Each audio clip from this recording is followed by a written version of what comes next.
He invited her to his yacht party to show off his perfect life and new fiancée. But when three identical boys rushed toward him screaming, "Daddy," his millionaire friends stood frozen. But before we dive into the full story, let me know where you're watching from and what time it is. Now, subscribe to the channel and let's get started. Jessica Thompson would never forget that frigid January night in New York. The Bronx apartment with its peeling walls and broken heaters seemed even colder as Mason Reed, executive vice president of Reed Enterprises, tossed designer shirts into his Italian leather suitcase. "You can't be serious," Jessica whispered, her hands trembling as she held the test confirming she was pregnant with triplets. At 24, working as a waitress at 2 different restaurants to pay for her technology courses, she never imagined her 8-month relationship would end like this. Mason closed the suitcase with a metallic click. "Frankly, Jessica, what did you expect? That I'd abandon my Manhattan life for a pregnant waitress? My father is grooming me to take over the company. The board already sees me as the future CEO. Do you really think you fit into that picture?" "These are your children, Mason," she pleaded, her voice breaking. "We can make this work." Mason's gaze hardened. "3 babies? You're even more naive than I thought." He pulled a checkbook from the inside pocket of his Armani suit jacket. "This should cover an abortion and a few months' rent. Be reasonable. You'll never have the resources to raise 1 child, let alone 3. "I don't want your money. I want you to take responsibility." Mason laughed, a cold sound that reverberated off the thin walls of the small apartment. "Responsibility? Jessica, let's be honest. You were a temporary distraction.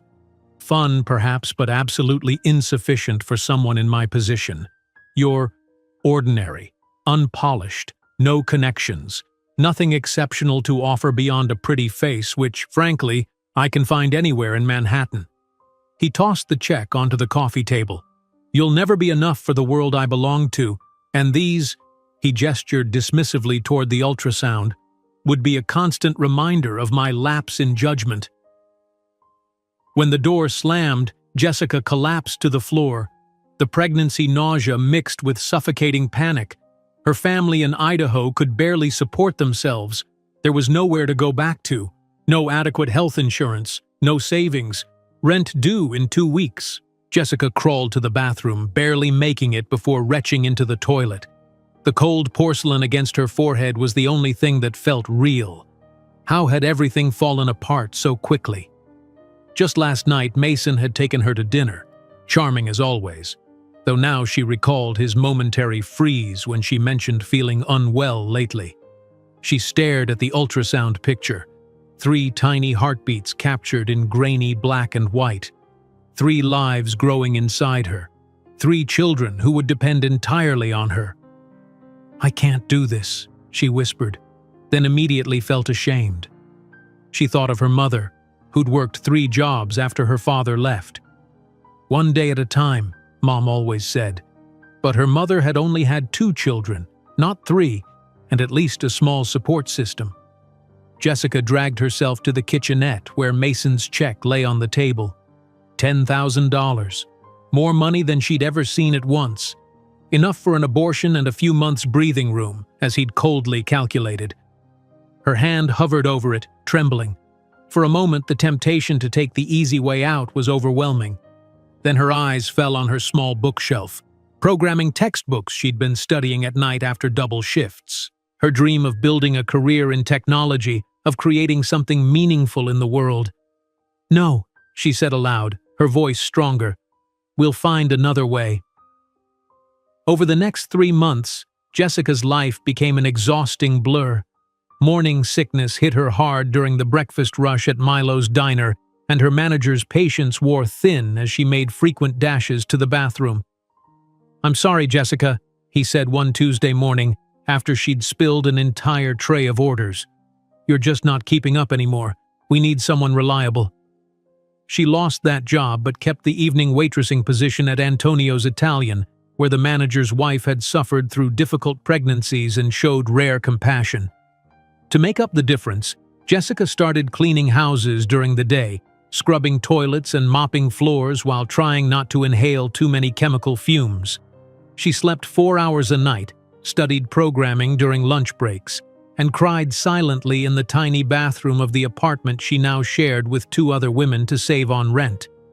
Her roommates, Danny, a dental assistant, and Keisha, a nursing student, were kind, but had their own struggles.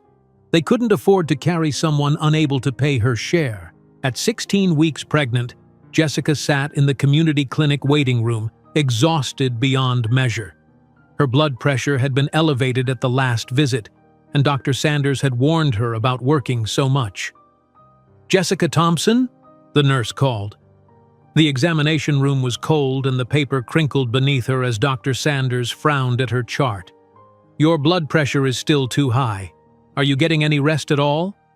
Jessica couldn't even muster the energy to lie. "I'm working 2 jobs. I don't have a choice." "And the father? Is he providing any support?" Jessica looked away. "He's not in the picture." Dr. Sanders sighed, then called in Elaine Green, the hospital's social worker. Elaine was in her 50s with kind eyes and no-nonsense demeanor. She sat beside Jessica while Dr. Sanders performed the ultrasound. 3 strong heartbeats, the doctor confirmed. "But you need to reduce your stress, Jessica. These babies are at risk for premature birth if your blood pressure stays this high." When the doctor left, Jessica finally broke down. The sobs came from somewhere deep and primal, months of fear and exhaustion pouring out. "I can't do this," she admitted to Elaine. "I'm failing them before they're even born." Elaine took her hand. "You're not failing. The system is failing. And that man is failing." She offered resources, pointed Jessica toward assistance programs, and introduced her to a support group for single mothers. "Come to just one meeting," Elaine urged. "You might be surprised how it helps." Jessica was skeptical but desperate. The following Thursday, she dragged herself to the community center after work. The circle of women included a lawyer, a teacher, a bank teller, and several others, all single mothers at different stages of their journeys. There she met Vivian Chen, a software developer who offered free coding classes to women in vulnerable situations. Vivian had raised a son alone while building her career in technology. "Technology changed my life," Vivian explained after the meeting, her eyes lighting up. "It can change yours too. You can work remotely, with flexible hours, while caring for your babies." "I've been taking courses," Jessica admitted, "but I'll never finish at this rate." "Maybe not in a traditional way," Vivian agreed, "but there are alternatives. Online certifications, boot camps, mentorships. I could help you." For the first time in months, Jessica felt a flicker of hope. That night, she pinned her ultrasound picture above her small desk and opened her programming textbook, determined to read at least 1 chapter before sleep claimed her.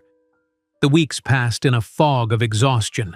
Jessica's body grew heavier, her feet swelled painfully during shifts, and customers left smaller tips as her smile became strained. But twice a week, she met with Vivian for coding lessons, absorbing knowledge like a desert absorbs rain. On her 25th birthday, alone in her tiny room with her 6-month belly, Jessica digitized Mason's unused check, saving it as a reminder, and wrote in her journal, "Mason Reed, you told me I would never be enough, that these babies would be a burden, that we wouldn't have a place in your shining world. I promise you and my children, one day I will build our own world, a world where we'll be not just enough, but extraordinary. And when that day comes, you will see exactly what you lost." She placed her hands on her swollen abdomen, feeling the fluttering kicks of her 3 babies. Whatever happened, however hard the path ahead, she would find a way forward. For them, for herself. Even if it meant reinventing everything about her life. Jessica closed her journal and turned to her laptop where a half-finished coding assignment waited. 1 line of code at a time, 1 day at a time, 1 breath at a time. She began to type, her fingers finding strength her heart wasn't sure it possessed yet. Mason's check remained undeposited in Jessica's drawer, without her knowing that 15 years later, it would be merely an artifact in a museum of painful memories, while she would command a billion-dollar technology empire built with her own hands. Mason's check remained undeposited in Jessica's drawer, without her knowing that 15 years later, it would be merely an artifact in a museum of painful memories, while she would command a billion-dollar technology empire built with her own hands. Jessica jolted awake to a sharp pain radiating across her abdomen. The digital clock beside her bed blinked 3:17 in the morning. She shifted uncomfortably, hoping it was just another false contraction, the kind Dr. Sanders had warned might increase as she approached her due date 8 weeks from now. When the second wave hit harder than the first, Jessica fumbled for her phone, her trembling fingers struggling to unlock the screen. A warm wetness spread beneath her, soaking through the thin mattress. "No, no, no," she whispered. "It's too early." The phone slipped from her grasp, clattering to the floor as another contraction seized her. Jessica doubled over, a strangled cry escaping her lips. Her roommates were both working night shifts. There was no one to help. She managed to retrieve her phone and dial 911, her voice breaking as she explained her situation to the dispatcher. "I'm having triplets. Only 32 weeks. Please hurry." As Jessica struggled to pull on a loose dress, a soft knock came at her bedroom door. "Estás bien, mija?" The concerned voice of Mrs. Martinez, her elderly neighbor from across the hall, filtered through the door. The woman sometimes heard Jessica coming home late from shifts and would bring over homemade soup. "Mrs. Martinez," Jessica called out, pain twisting her words. "I need help. The babies. They're coming early."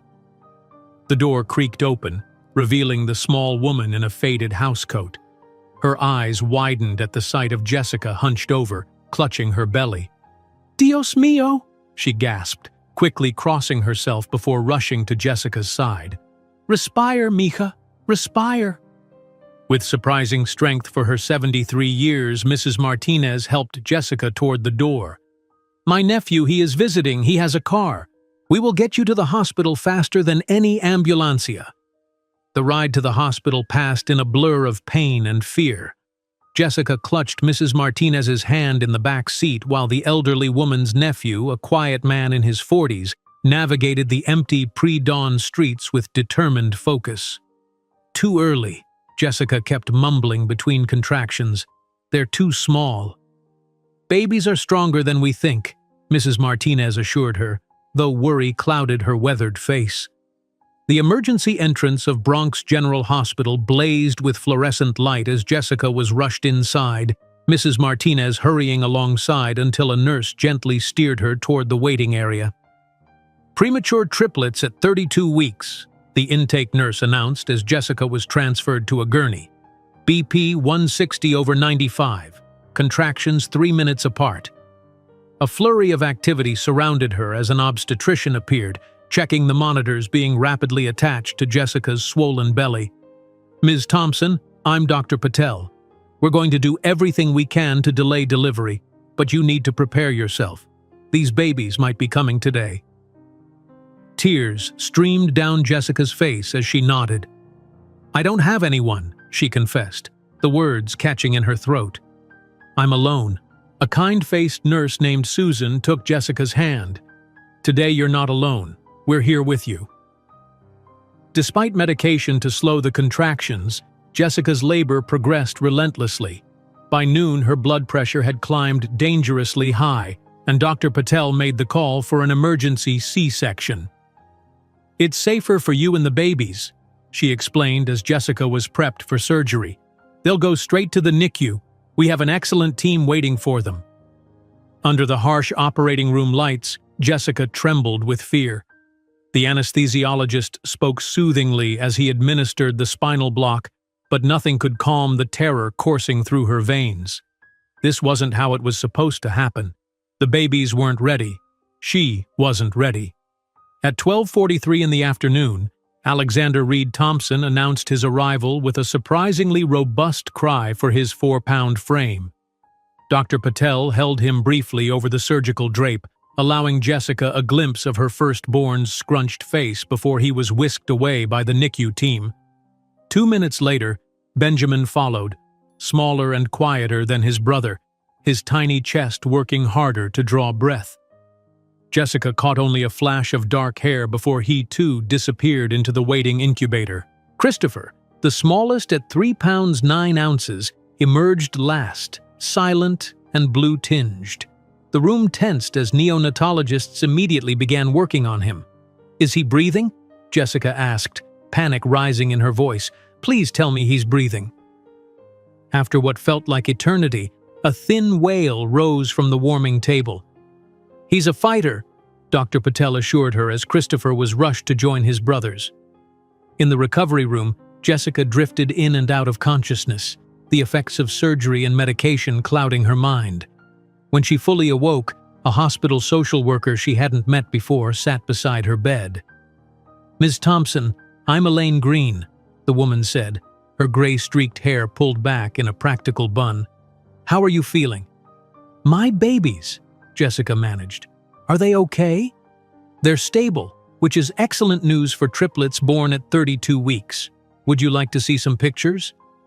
Elaine held up her tablet, showing images of 3 tiny infants in separate incubators, each connected to a constellation of wires and tubes. Jessica reached out with trembling fingers to touch the screen. "When can I see them?" "As soon as you're able to sit in a wheelchair, we'll take you to the NICU," Elaine promised. "In the meantime, I'd like to talk about your support system and resources." Jessica turned away, fresh tears spilling onto her pillow. "I don't have either of those things." "That's where I come in," Elaine said gently. "My job is to connect you with both." Over the next few hours, Jessica learned the hospital had tried contacting Mason as the baby's father. His assistant had curtly informed them that Mr. Reed was traveling internationally indefinitely and would not be taking calls about this matter. "He doesn't want anything to do with us," Jessica explained hollowly. Elaine's expression tightened momentarily before she regained her professional composure. "Then we'll focus on what you and your sons need. I've already started the paperwork for emergency Medicaid to cover the hospital costs. The boys will qualify for additional assistance programs because they're premature." 6 hours after delivery, Jessica was wheeled into the NICU for the first time. The antiseptic smell and mechanical beeping of monitors created an alien landscape around the 3 isolettes containing her sons.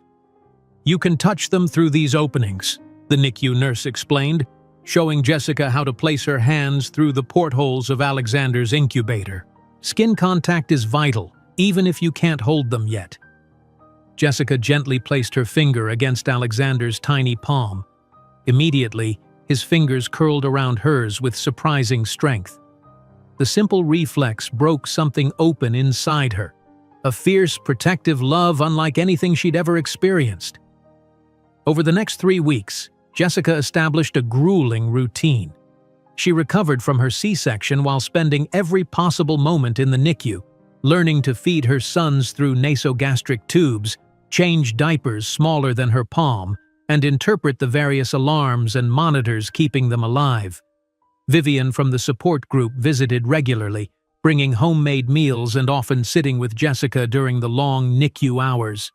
She'd brought her laptop, showing Jessica how to code simple programs one-handed while maintaining skin contact with whichever baby was having a particularly difficult day.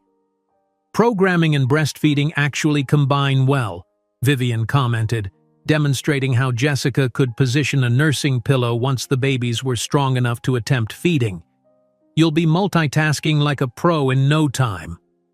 On days when despair threatened to overwhelm her, Jessica would look at her 3 sons growing stronger daily and find renewed determination. Alexander was the robust leader, often the first to reach milestones like breathing without assistance. Benjamin, thoughtful and observant, seemed to calculate each movement with precision. Christopher, the smallest but most resilient, fought the hardest for every ounce gained. At 5 weeks old, the triplets were finally discharged with a daunting list of follow-up appointments and special care instructions. Jessica had secured a tiny studio apartment with her last savings, but the reality of caring for 3 preemies alone loomed like an insurmountable mountain. The evening before discharge, as Jessica sat between Benjamin and Christopher's now conjoined cribs while Alexander slept in her arms, a NICU nurse delivered an unexpected envelope. "This came for you at the front desk," she said. Inside was a letter from Mrs. Peterson, Jessica's former high school math teacher, who had encouraged her interest in technology years ago. "Dear Jessica," the letter began, "word travels even to retired teachers. I heard about your triplets and your situation from my niece who works at Bronx General. I've recently moved to San Francisco to be near my daughter, leaving my house here empty. The basement has been converted to a small apartment that you're welcome to use if you'd like a fresh start. The technology industry in the Bay Area might offer opportunities that New York cannot. Call me if you're interested." Jessica read the letter 3 times, her heart racing. San Francisco, the heart of the tech world. A place where no one knew her as the abandoned waitress with triplets. A fresh start. She looked at her sleeping sons. "What do you think, boys? Should we go west?" 2 days later, Jessica boarded a bus to San Francisco with everything she owned in one suitcase and a diaper bag. Each boy was secured in a carrier against her chest or back, a precarious arrangement that drew both sympathetic and judgmental glances from fellow passengers. The 43-hour journey was the hardest physical challenge of Jessica's life. She navigated diaper changes in cramped bus bathrooms, prepared bottles with one hand, and soothed 3 fussy infants while running on almost no sleep. When the bus finally pulled into San Francisco's terminal, Jessica stumbled down the steps, disoriented and exhausted. The West Coast air felt different, cooler and saltier than New York's summer heat. Mrs. Peterson waited exactly where she'd promised, her silver hair easy to spot in the crowd. Her eyes widened at the sight of Jessica struggling with 3 carriers and a heavy bag.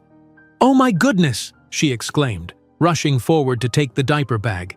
"Let me help you. You poor thing, you look absolutely drained." "We made it," Jessica said, her voice cracking with emotion and fatigue. "That's what matters." As they drove toward Mrs. Peterson's Victorian house in the Richmond district, Jessica gazed out at the fog-shrouded city, 3 sleeping babies against her chest. With no money, no job, and only a technical diploma and online programming certifications, she had never felt more vulnerable or more determined. 15 years later, when the magazine Fortune would publish its cover featuring Jessica and the triplets under the headline, "The Family That Revolutionized Digital Security," few would know they had arrived in San Francisco with nothing but hope and a fierce determination to prove their worth. 15 years later, when the magazine Fortune would publish its cover featuring Jessica and the triplets under the headline, "The Family That Revolutionized Digital Security," few would know they had arrived in San Francisco with nothing but hope and a fierce determination to prove their worth. Jessica awoke with a start, her heart racing. The unfamiliar darkness of Mrs. Peterson's basement apartment momentarily disoriented her until Alexander's hungry cry pierced the silence. She fumbled for her phone. 3:15 in the morning, right on schedule. As she navigated through the dimly lit space to the makeshift nursery area, Jessica felt a sharp twinge across her still-healing C-section scar. 8 weeks postpartum, and her body remained a roadmap of what she'd endured. Before she could reach Alexander, Benjamin began whimpering too, their synchronized hunger setting off a chain reaction that soon had Christopher joining the midnight chorus.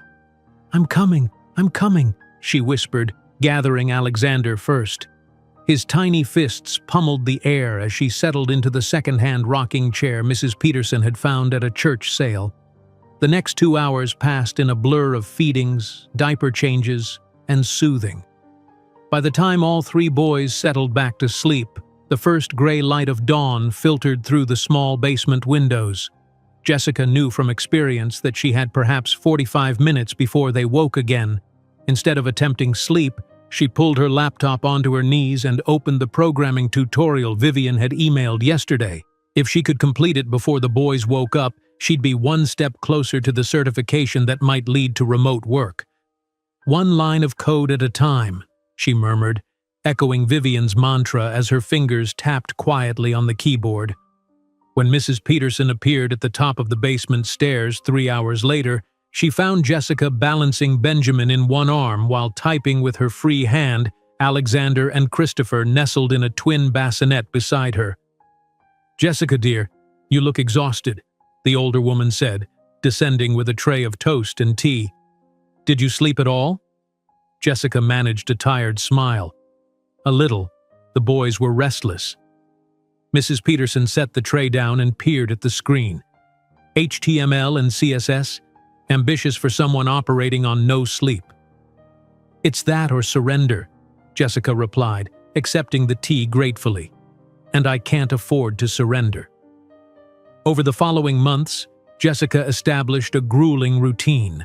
The damp basement apartment, while a blessing compared to homelessness, posed challenges. Mold crept persistently along the corners despite her best efforts, and the single space heater struggled against San Francisco's persistent chill.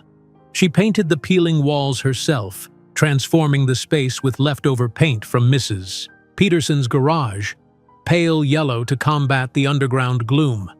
Jessica created divisions with hung sheets, crafting a tiny nursery area for the triplets and a workspace for herself. Her desk was a door laid across 2 filing cabinets, her chair salvaged from a neighbor's curb.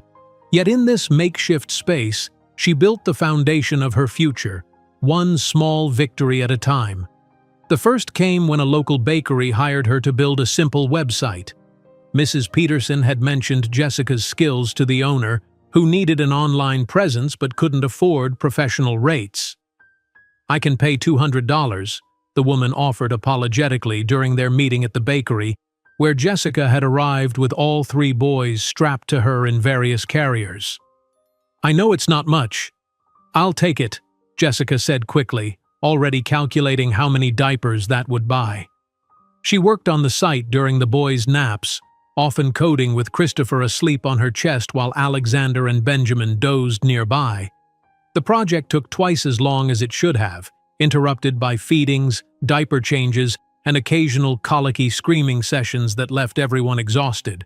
When she finally launched the simple site, the bakery owner was delighted. "This is better than I expected. My daughter says the code is very clean." Jessica's chest swelled with pride at the small victory. $200 wouldn't change her financial situation, but the sense of accomplishment fueled her determination. That night, she bathed the boys in the kitchen sink, their 6-month-old bodies now plumper and stronger, developmental delays gradually resolving. "See that, boys?" she whispered as she dried Alexander, who gurgled happily. "Mommy built something today, and tomorrow we'll build something even better." Word spread about Jessica's work, and gradually more small businesses sought her services.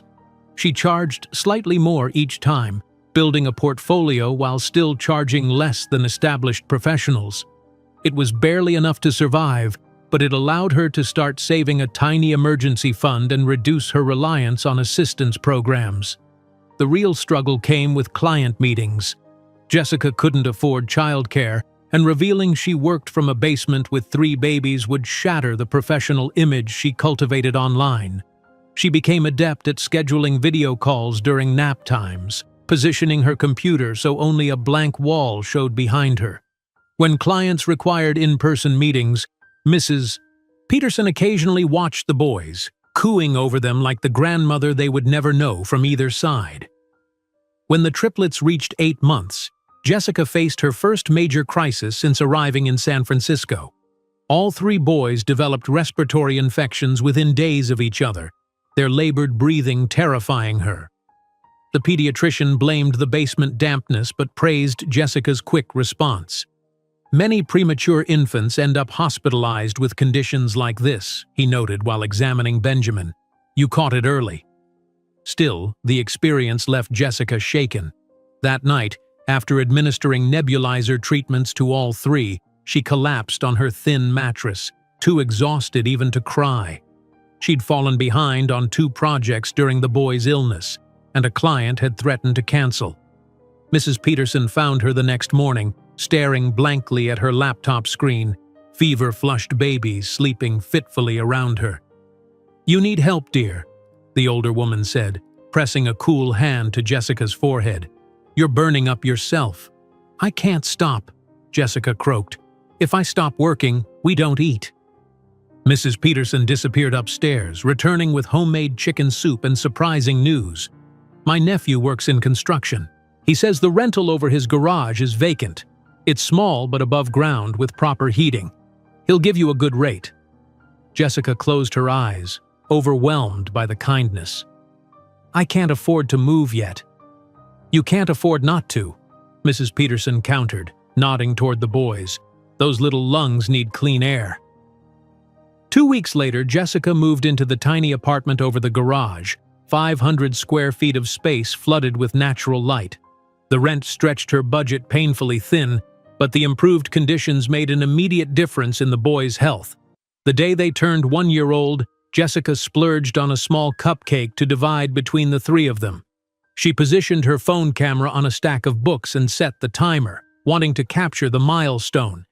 The resulting photo showed 3 chubby-cheeked boys with identical dark hair and bright eyes, faces smeared with frosting, while Jessica looked thin but determined behind them. She sent the photo to Vivian with a simple message. "We made it 1 year." Vivian's reply came minutes later. "You're doing the impossible every day. I'm so proud of you." As the boys grew from infants to toddlers, their distinct personalities emerged more clearly. Alexander was first to walk at 11 months, charging headfirst into exploration. Jessica child-proofed frantically as he tested every boundary, his determination matching her own. When he discovered her laptop, he would bang enthusiastically on the keyboard, as if instinctively drawn to technology. Benjamin, more cautious and observant, watched everything with intense focus before attempting it himself. He walked nearly 2 months after Alexander, but did so with fewer falls. Jessica noticed he seemed to babble in rhythmic patterns, almost like he was working through problems aloud. Christopher, the smallest at birth, remained slightly behind his brothers physically, but compensated with extraordinary emotional awareness. He seemed to sense when Jessica was stressed, crawling into her lap to pat her face gently. When his brothers fought over toys, he was the one who brought alternatives to smooth the conflict. By their 2nd birthday, the triplets were thriving despite the odds. Jessica's freelance business had grown enough that she could afford the occasional luxury: new shoes when they outgrew the thrift store finds, fresh fruits instead of just the discounted bruised ones, even a proper crib to replace the pack-and-play they'd long outgrown. The breaking point that led to her app inspiration came after a particularly chaotic week. Jessica had 3 client deadlines. Benjamin was cutting molars, Alexander had discovered how to open the refrigerator, and Christopher had developed an ear infection. Her color-coded schedule collapsed under the weight of reality. At 3 in the morning, after finally getting all 3 boys back to sleep following a collective midnight meltdown, Jessica sat at her desk, staring at her fractured to-do list. Years of juggling impossible demands had taught her systems that no existing app quite captured. She grabbed a napkin from her cold cup of coffee and began sketching furiously. A simple interface designed for one-handed use with voice commands, emergency protocols, integrated resource lists for low-income parents, and scheduling that accounted for the chaos factor of small children. "Mom Solo," she wrote at the top, the name coming to her fully formed. For the next 2 weeks, Jessica coded during every available moment, while the boys slept, while they played in the gated area beside her desk, sometimes with Christopher in her lap as she typed with her arms around him. She pulled all-nighters fueled by cheap coffee, the irony not lost on her that she was creating an organization app while her own life spiraled into beautiful chaos. When she finally completed the beta version, doubt crept in. The app was simple, functional, rather than flashy. Who would want something created by an exhausted mother working from a garage apartment? Her finger hovered over the Publish button on the App Store submission page. The boys were napping, a rare synchronicity that usually signaled an approaching developmental leap. In the silence, Jessica thought of Mason's cold dismissal, his certainty that she wasn't enough. "Watch me," she whispered, and clicked submit. 3 days later, the first download notification arrived. Then another. By evening, there were 20. Within a week, hundreds of women had found her little app, leaving reviews that brought tears to Jessica's eyes. Finally, someone who understands what it's actually like. The emergency protocol feature saved me when my son had a febrile seizure. I've tried every organization app out there. This is the only one designed for the reality of solo parenting. Jessica sat on the floor with the boys as they played with wooden blocks, her phone pinging with each new download. Alexander toddled over, placing a red block in her hand with solemn importance. Benjamin had arranged his blocks in a pattern that looked surprisingly like a flowchart. Christopher watched her face with his typical emotional intuition. "We built something important," she told them, gathering all three into a hug that quickly dissolved into giggles and squirming. The small app created between bottles and diapers would be just the beginning. In 5 years, Mom Solo would transform into Thompson Tech Solutions, with Jessica negotiating her first 6-figure investment in a boardroom where, ironically, Mason Reed had once rejected a similar project because he considered it without significant market potential. The small app created between bottles and diapers would be just the beginning. In 5 years, Mom Solo would transform into Thompson Tech Solutions, with Jessica negotiating her first 6-figure investment in a boardroom where, ironically, Mason Reed had once rejected a similar project because he considered it without significant market potential. Jessica stared at the cracked ceiling of the garage apartment, listening to the synchronized breathing of her triplets as morning light filtered through the thin curtains. 2 years had passed since she'd arrived in San Francisco with nothing but 3 babies and desperate determination. Now her app was gaining traction, bringing in a modest but steady income that supplemented her freelance work. "Ba ba ba," Alexander babbled from his crib, the first to wake as usual. Jessica smiled, watching him pull himself up to standing, his dark hair, so like Mason's, sticking up in all directions. "Good morning, little explorer," she whispered, scooping him up before he could wake his brothers. She had learned to maximize every quiet moment, each minute precious for her work. The tiny kitchen doubled as her office during the day. Jessica balanced Alexander on her hip while booting up her laptop, the routine so practiced she could type one-handed while preparing a bottle with the other. A notification pinged, 300 new downloads overnight. The surge of pride was quickly tempered by reality as Benjamin's cries joined Alexander's babbling. "Coming, Benji," she called softly, settling Alexander in his high chair with cereal pieces scattered across the tray. Benjamin's analytical gaze studied her face as she lifted him from the crib. Even at 2, his expressions carried an intensity that reminded Jessica of herself poring over code. Christopher still slept, his small body curled around the stuffed elephant Mrs. Peterson had given him. "One at a time," Jessica murmured, her daily mantra applying to both children and coding challenges. The transformative power of the tiny apartment never ceased to amaze her. What had once been a bare, utilitarian space now buzzed with life and purpose. Jessica had painted the walls sunshine yellow during nap time over several weeks, hung colorful educational posters, and created a play area defined by a second-hand rug where the boys could safely explore while she worked. Her desk, still that door across filing cabinets, faced the play area, allowing her to code while keeping constant watch. The system wasn't perfect, but it functioned, much like her patched-together life.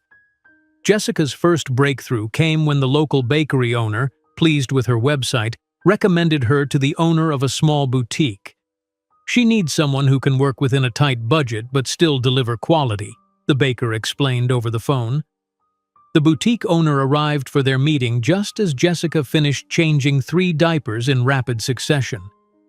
"I'm so sorry," Jessica apologized, opening the door with Christopher on her hip, her hair hastily pulled back, a spit-up stain on her shoulder. The boys were all a bit fussy this morning. The woman, stylishly dressed in a way that made Jessica acutely aware of her own worn jeans, hesitated at the threshold, clearly surprised by the chaos of 3 toddlers. "You work from here? With them?" she asked, stepping cautiously around a tower of blocks Alexander had constructed. Jessica swallowed her embarrassment. "Yes, I'm a single mother, but I assure you it doesn't affect my delivery timeline or quality." The meeting proceeded with Benjamin attempting to climb onto Jessica's lap every few minutes, Alexander systematically removing books from a low shelf, and Christopher contentedly studying the visitor's bright scarf. Jessica outlined her proposal for the boutique website, maintaining professional composure despite the chaos swirling around her. When she quoted her price, slightly higher than previous projects, she held her breath.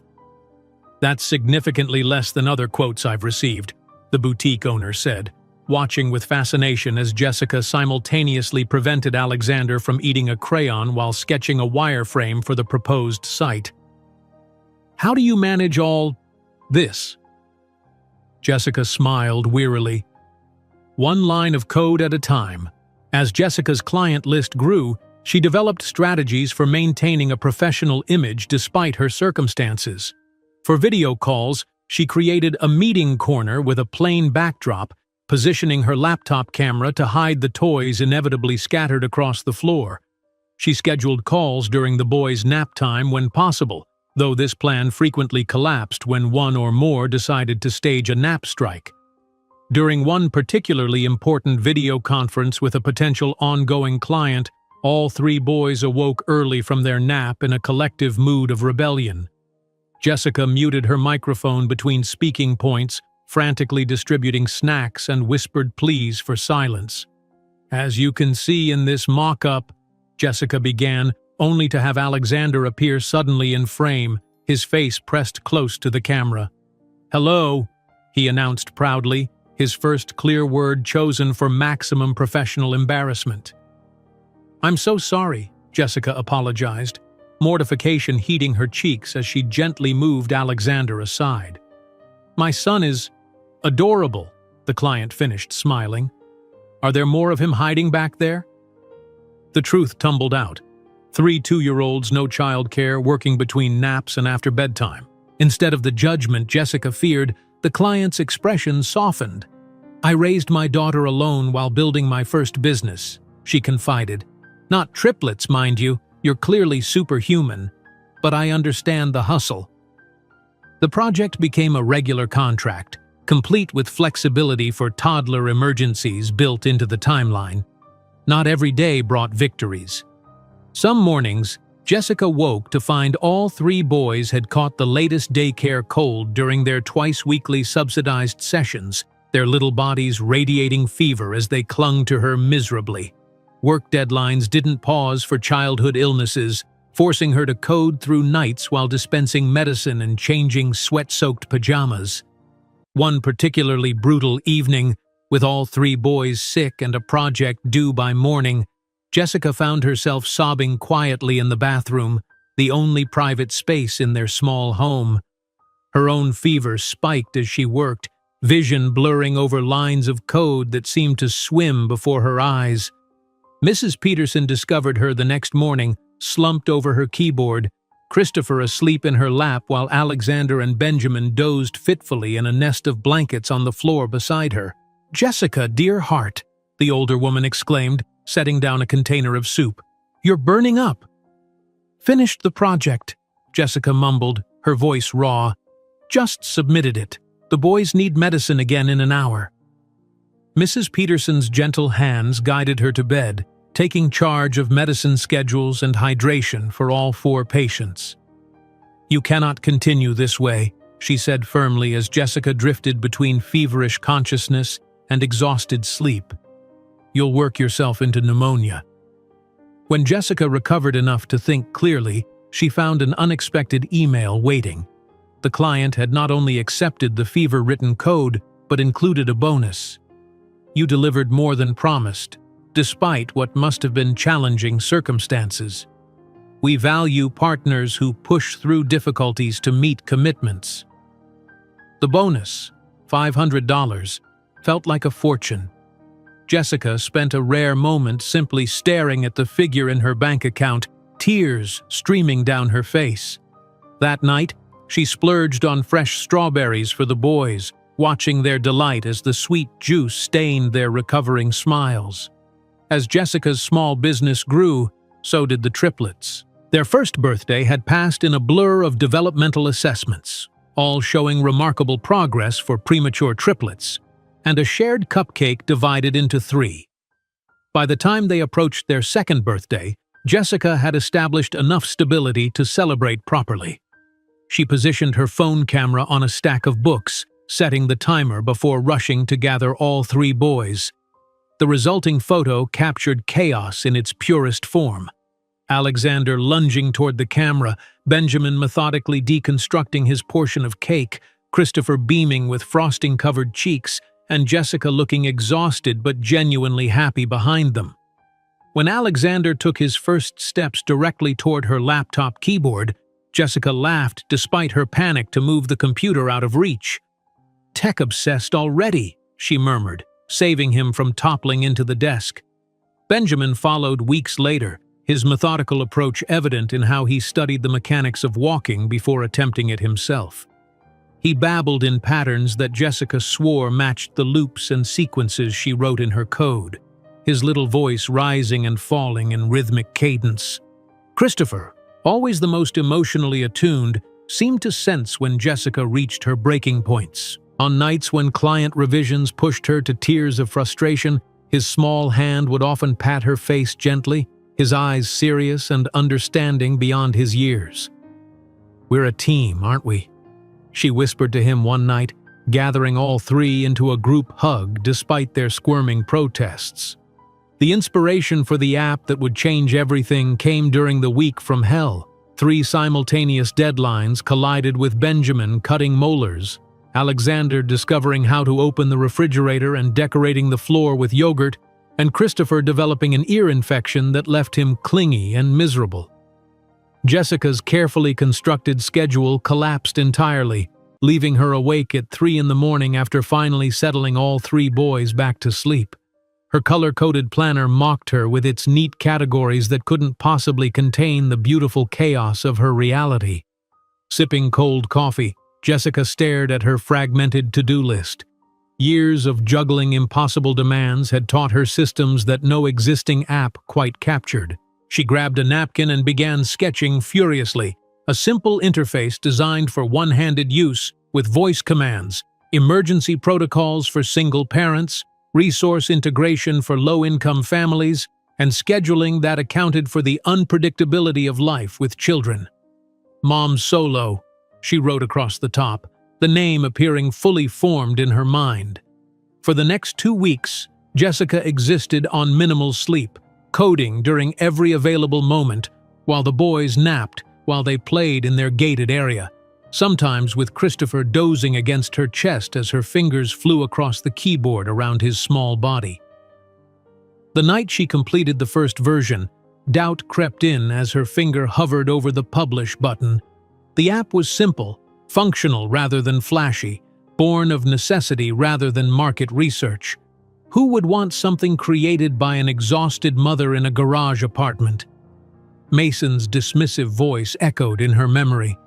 "You're ordinary, unpolished, nothing exceptional to offer."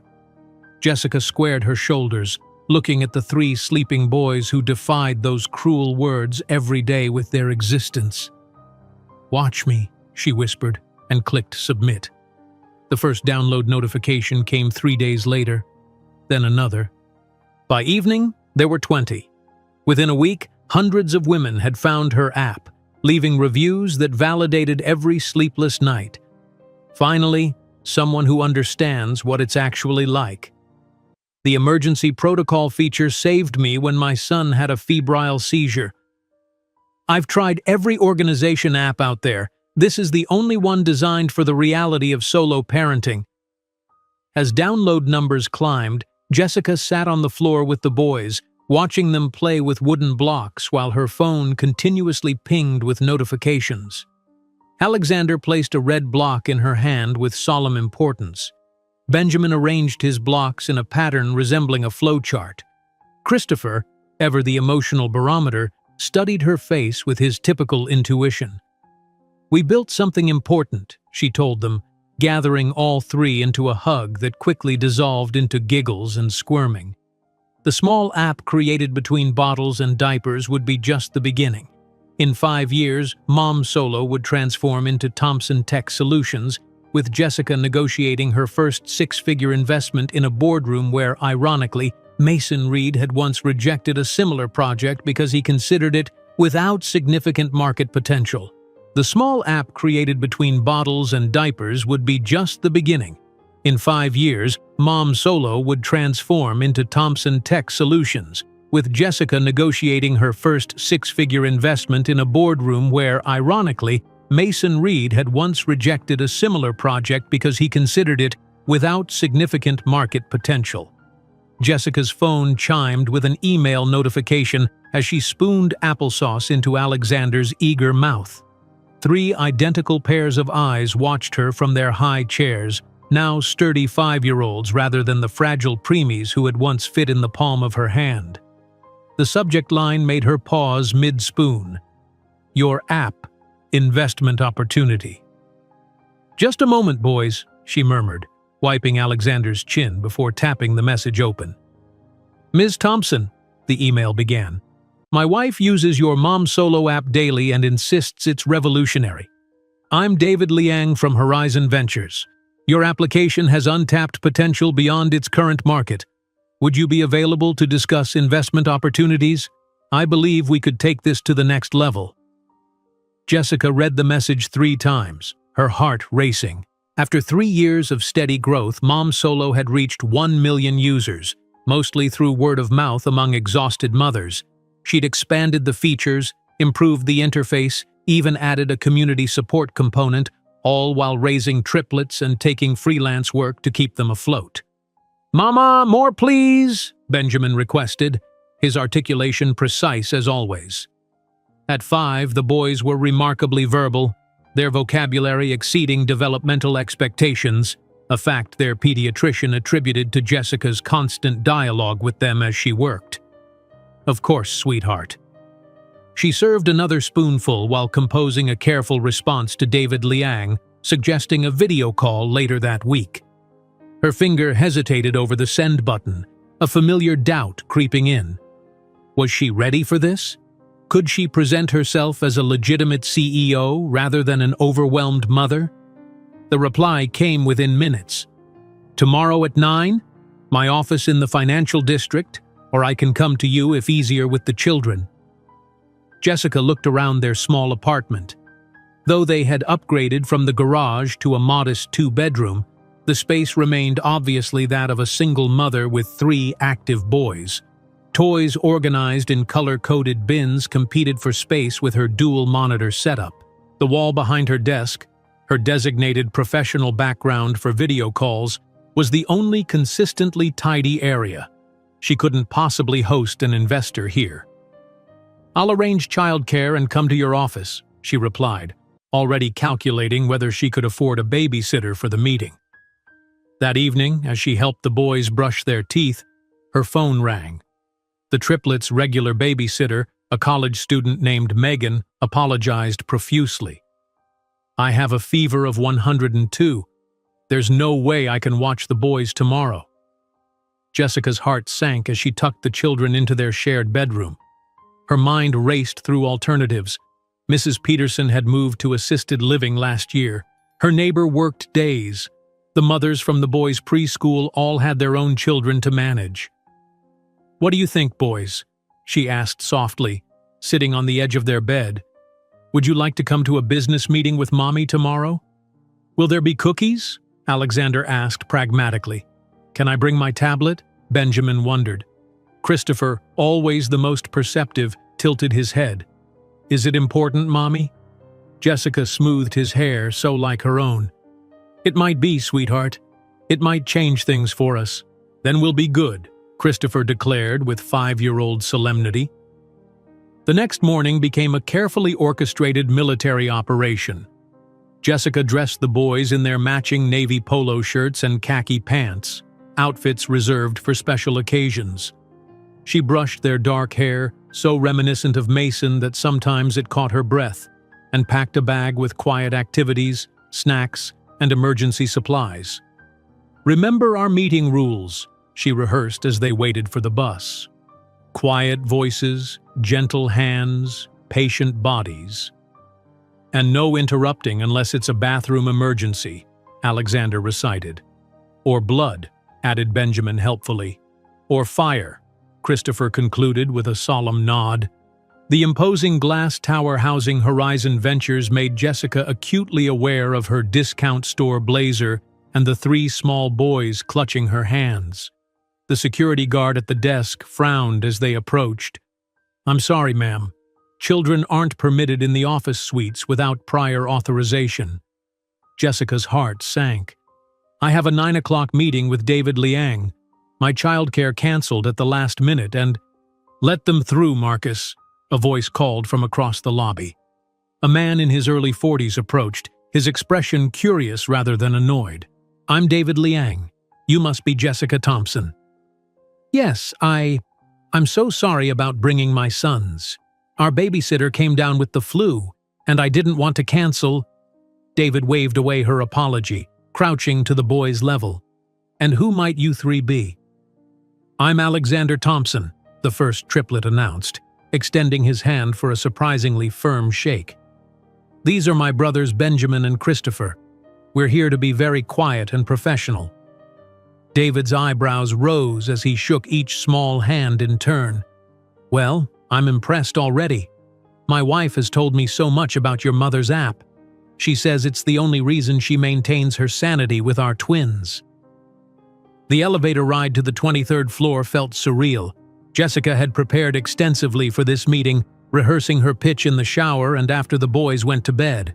What she hadn't prepared for was presenting it with 3 5-year-olds in tow. David's corner office offered a stunning view of San Francisco Bay. He gestured toward a sleek conference table where a woman was already seated. "This is my assistant, Reiko.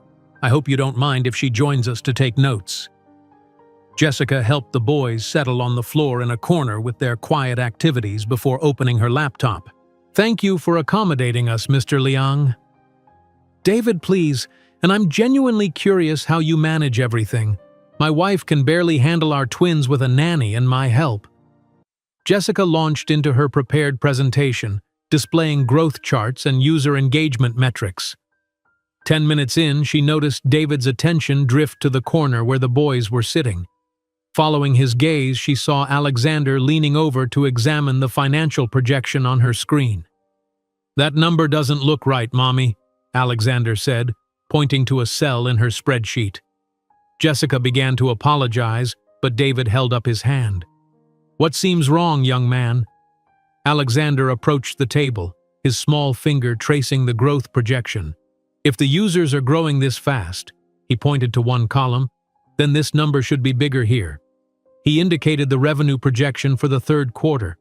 David checked the calculation, his eyebrows rising. "He's right. The formula isn't accounting for the accelerated growth rate." Jessica felt her cheeks flush, mortified at the error and amazed at her son's perception. Before she could respond, a soft voice spoke from behind David's assistant. "Excuse me, your tablet froze," Benjamin said quietly, handing the device back to a startled Reiko. "I fixed it. You had too many apps running in background processes." David's expression shifted from surprise to fascination as he glanced between the boys and Jessica. Meanwhile, Christopher had struck up a conversation with Reiko, asking thoughtful questions about her job and whether she enjoyed working for David. "Your sons are remarkable," David said finally. "How old are they?" 5, Jessica replied, her voice softening with pride despite her professional demeanor. "And their father? Is he involved in their education?" The question caught Jessica off guard. "No, he's not in the picture. It's just us." David studied her for a long moment. You've built an impressive application while raising 3 extraordinarily bright boys on your own. That speaks volumes about your capabilities, Ms. Thompson." The meeting shifted then, moving beyond the numbers to Jessica's vision for expanding Mom Solo. She explained her ideas for incorporating security features to protect vulnerable women and children, location-sharing safety protocols, and financial planning tools specifically designed for single-parent households. "What you're describing goes beyond an organization app," David noted. "You're building a comprehensive support system for a demographic that's largely ignored by tech developers."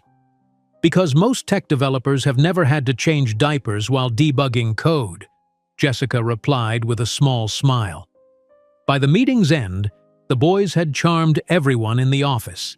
Alexander had corrected another calculation, Benjamin had reorganized the digital files on David's tablet into a more efficient system, and Christopher had somehow convinced Reiko to show him photos of her cat.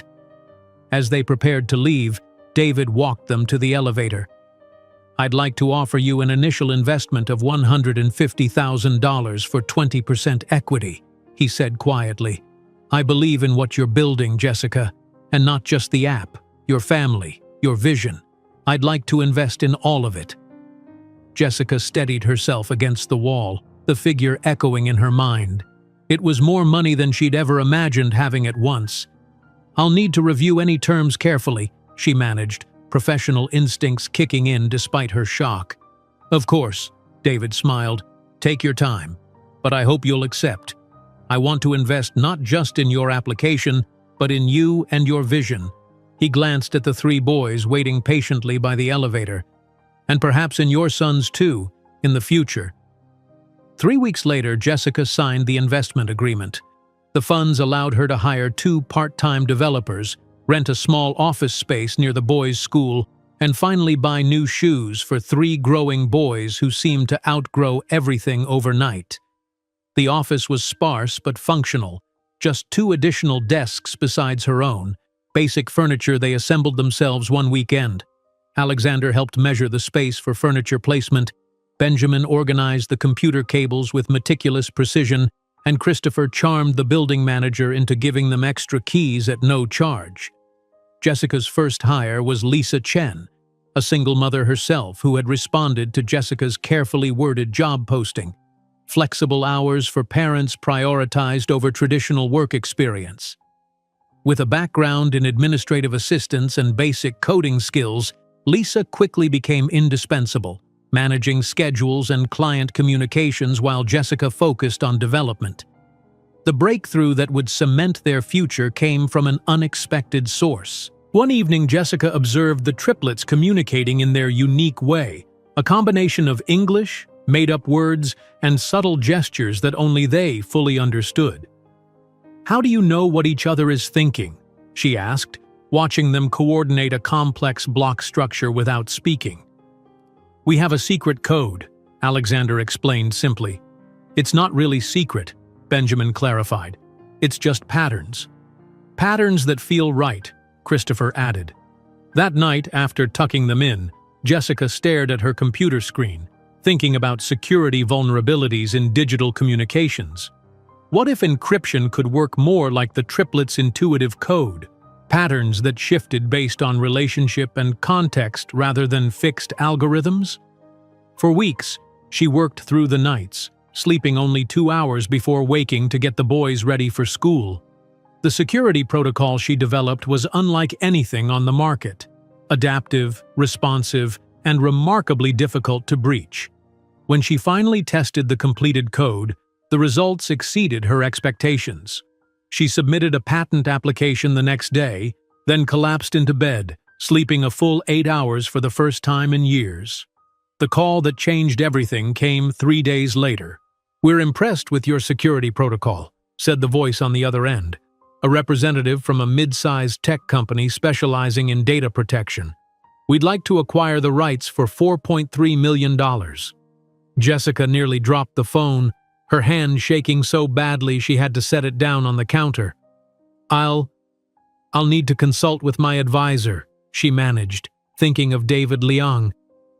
After hanging up, she sank to the kitchen floor, tears streaming down her face as the magnitude hit her. Financial security, a real home for her boys, college funds, health insurance without government assistance.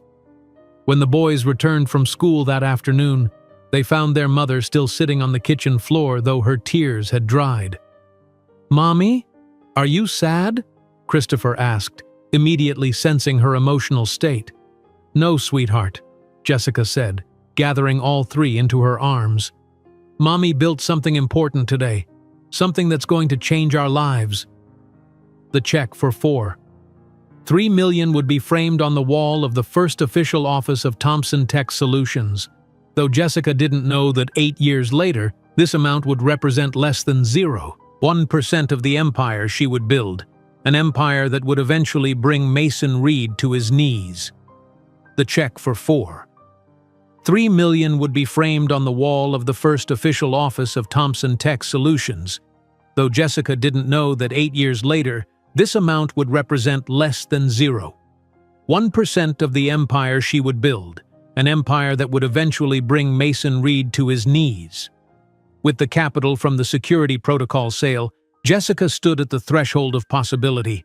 The triplets had just turned 7, their identical faces bright with excitement as they helped her cut the ribbon on the modest office space that would become the headquarters of the newly incorporated Thomson Tech Solutions. "Is this really all ours, Mom?" Alexander asked, running his hand along the smooth surface of the conference table. Their first real piece of business furniture, replacing the door on filing cabinets that had served Jessica for years. "It is," Jessica confirmed, watching Benjamin methodically examine the network setup while Christopher charmed the building manager with questions about the other tenants. This is just the beginning. The following week, Jessica sat alone in the boardroom of Vermilion Capital, the only woman among 8 men in expensive suits. Her own outfit, a tailored navy blazer purchased with her new funds, felt like armor as she prepared to present her vision for expanding Thomson Tech beyond the original Mom Solo application. "Ms. Thompson," began a silver-haired investor, interrupting her before she'd completed her second slide. "Your security protocol acquisition was impressive, but scaling a tech company requires total commitment. Who will care for your children when you're working 16-hour days?" Jessica's hands stilled on her laptop. The room fell silent, other investors shifting uncomfortably. She looked directly into the man's eyes, her voice steady. "Mr. Harrington, I've been working 16-hour days since my sons were born. Who watches your children while you're here?" The man blinked, clearly unprepared for her response. "My wife, of course." "How fortunate for you," Jessica replied with a professional smile. "Now, if we could return to the projections on slide 3, you'll notice the integration of our proprietary security architecture across multiple platforms." She secured half the investment she sought that day, enough to begin building her team in earnest. The rejection from the other half proved valuable in its own way, teaching her which investors saw her motherhood as a liability rather than evidence of her extraordinary capability. 3 months later, Thomson Tech Solutions occupied the entire floor of their building. The open concept workspace buzzed with the energy of 12 employees, developers, designers, and marketing specialists, drawn to Jessica's vision of technology that actually served human needs rather than exploiting them. The most controversial addition to the office was the small childcare space Jessica had installed in what would traditionally have been the executive suite. Instead of claiming the prime corner for herself, she converted it into a bright room where employees' children could stay when school was canceled or babysitters fell through. "This is irresponsible," argued her financial advisor, a well-meaning but traditional man in his 60s. "Investors will see it as frivolous spending and lack of focus." Jessica stood her ground. "I built this company while raising triplets alone. I'm not going to force my employees to choose between their children and their careers. If investors have a problem with that, they're not investors I want." The childcare space became the heart of Thomson Tech's culture, a visible symbol of Jessica's values that attracted passionate, loyal employees who'd been marginalized in traditional tech environments. parents who'd been forced out of promising careers found a home at Thompson Tech, bringing with them years of experience and fierce determination.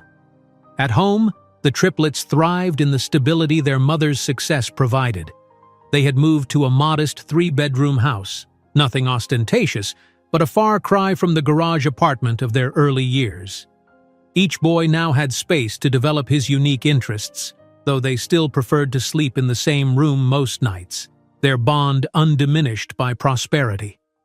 One evening, as Jessica prepared dinner after a long day of meetings, Alexander appeared at her elbow with a sheet of paper covered in neat columns of numbers.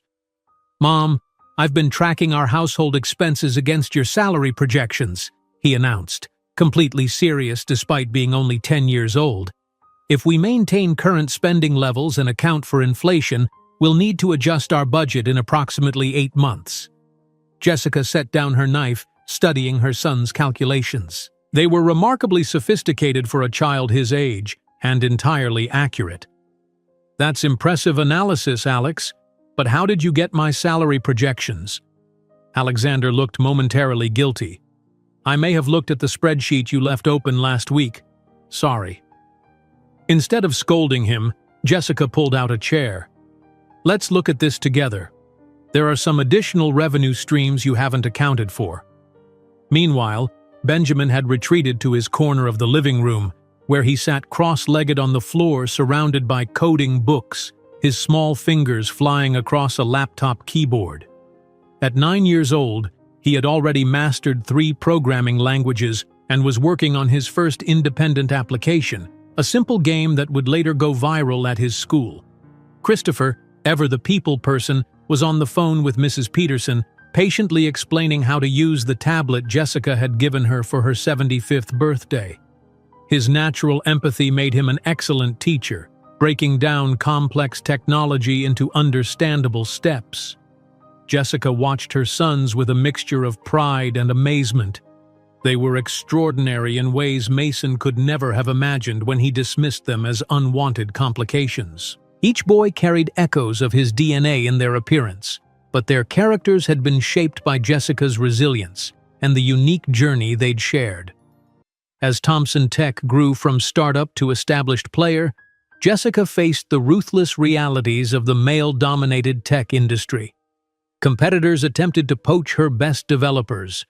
Larger companies made acquisition offers that grew increasingly difficult to refuse. Investors pushed her to compromise her core values for faster growth.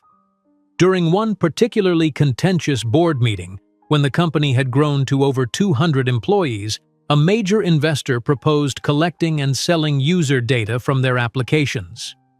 "Every other platform does it," he argued. "We're leaving millions on the table with these privacy restrictions." Jessica thought of the vulnerable women who relied on Mom Solo, women fleeing abusive relationships, navigating complex custody situations, or simply trying to protect their children's digital footprints. "Our users trust us precisely because we don't exploit their data," she countered. "That trust is worth more than short-term profit." "This isn't a charity, Jessica," the investor snapped. "It's a business." Jessica stood, her posture straight and confident. "It's my business, and our values aren't for sale." The investor sold his shares the following week. 3 days later, those shares were purchased at a premium by a female-led investment group that specifically sought companies with ethical data practices. Jessica's reputation for uncompromising integrity attracted attention beyond investors. Technology publications began featuring her approach as a counterpoint to the "move fast and break things" philosophy that had dominated Silicon Valley for decades. The Thompson Tech office became a regular stop for tours of college students interested in ethical technology development. When a major competitor suffered a devastating data breach, exposing millions of users' personal information, Thompson Tech's security-first approach suddenly seemed prescient rather than cautious. New users flocked to their platforms, drawn by Jessica's public commitment. "Your data belongs to you, not to us." The triplets, now 12 years old, had become integral to the company culture despite their youth. During school breaks, they could often be found at the office, Alexander studying market reports with the finance team, Benjamin debugging code alongside senior developers, Christopher helping new employees navigate the company's unique culture. Jessica never forced her professional world on her sons, but she made it accessible to them, answering their questions honestly and exposing them to every aspect of building a technology company. They accompanied her on business trips during summer vacations, sitting quietly in the back of conference rooms in Tokyo, Berlin, and São Paulo, absorbing the global language of technology and commerce. After one particularly grueling international trip, Jessica found herself helping the boys with homework at 2 in the morning, her body still on Singapore time. She dozed off over Alexander's math textbook, waking to find Christopher had covered her with a blanket while Benjamin had completed the homework assignment based on her earlier explanations. The balance was never perfect, but it was authentic. A family building something meaningful together. The company's defining moment came during a targeted hacking attempt that threatened to compromise their entire security infrastructure. Jessica worked 48 hours straight alongside her development team, sending the boys to stay with Lisa, who had risen from administrative assistant to trusted executive over the years. When Jessica finally emerged, bleary-eyed but triumphant, she had not only repelled the attack, but identified vulnerabilities no one had previously detected. The experience catalyzed the development of their revolutionary privacy application, a comprehensive digital protection system that would become Thomson Tech's flagship product. Privacy isn't just for the paranoid, Jessica explained to her team as they planned the launch. It's a fundamental right that's being eroded daily. We're going to change that narrative. The night before the application's release, Jessica gathered the triplets in the company's server room, away from the celebration happening in the main office space. "I want you boys to have the honor," she said, pointing to the launch button on her laptop. "This wouldn't exist without you." Alexander, Benjamin, and Christopher placed their hands over their mothers, and together they pressed the button that would send their privacy application to the world. Within 24 hours, download numbers exceeded their most optimistic projections. Within a week, they had hit 1 million users. By the end of the month, 10 million people globally were using Thomson Tech's privacy tools. That evening, Jessica prepared dinner in their comfortable but modest home, chopping vegetables while the boys argued good-naturedly about a science project. Her phone pinged with the notification they'd been waiting for: 10 million users. She showed the screen to her sons, who cheered and initiated an impromptu dance party in the kitchen. As they settled around the dinner table, Jessica looked at the 3 young faces that had been her motivation through every hardship. At 12, they stood on the cusp of teenage years, already showing the remarkable men they would become. Alexander's strategic mind, Benjamin's technical brilliance, and Christopher's emotional intelligence had combined with her own determination to create something truly extraordinary. "Mom," Christopher said suddenly, breaking the comfortable silence, "are you happy?" The question caught Jessica off guard. She considered it seriously, thinking of the long journey from that cold New York apartment to this moment. "Yes," she said finally, "I'm deeply happy. Not because everything is perfect, but because we built this life together." While the Thomson Tech solidified its position as a rising power in Silicon Valley, 3,000 miles away in New York, Mason Reed absently flipped through a business magazine, his gaze lingering momentarily on a photo of a vaguely familiar woman surrounded by 3 teenagers who, strangely, reminded him of his own youthful reflection. While the Thomson Tech solidified its position as a rising power in Silicon Valley, 3,000 miles away in New York, Mason Reed absently flipped through a business magazine, his gaze lingering momentarily on a photo of a vaguely familiar woman surrounded by 3 teenagers who, strangely, reminded him of his own youthful reflection. "Mr. Reed, your 3 o'clock appointment is here." His assistant's voice crackled through the intercom, interrupting his momentary déjà vu. Mason closed the magazine without a second glance, unaware that the faces he'd briefly studied belonged to his own sons. 14 years had transformed the Thompson triplets from premature infants fighting for survival into exceptional young men whose intelligence and compassion defied every dismissive prediction Mason had made that cold January night. Their matching navy blazers, now a tradition for company milestones, contrasted sharply with their distinct personalities as they stood beside Jessica at Thompson Tech's newly acquired headquarters in downtown San Francisco. "Mom, they're installing the server infrastructure incorrectly," Benjamin commented, his eyes tracking the technicians across the expansive open floor. At 14, his lanky frame had yet to catch up with his rapidly growing intellect. "The cooling system configuration won't support our projected growth." Jessica nodded, making a note on her tablet. "Draft an email to the project manager with your recommendations. Copy me, but use your own assessment." Alexander, already developing the sharp jawline that would eventually mirror Mason's, consulted his own device. "The expansion timing aligns perfectly with market projections. Asia-Pacific adoption rates exceeded our targets by 17% last quarter." "Your quarterly analysis was spot on," Jessica acknowledged, pride evident in her voice. The board was impressed. Christopher, whose emotional intelligence balanced his brother's analytical and technical strengths, observed a new employee struggling to navigate the unfamiliar office. With a reassuring smile, he excused himself to offer assistance, introducing the nervous newcomer to several colleagues along the way. Jessica watched her sons with quiet amazement.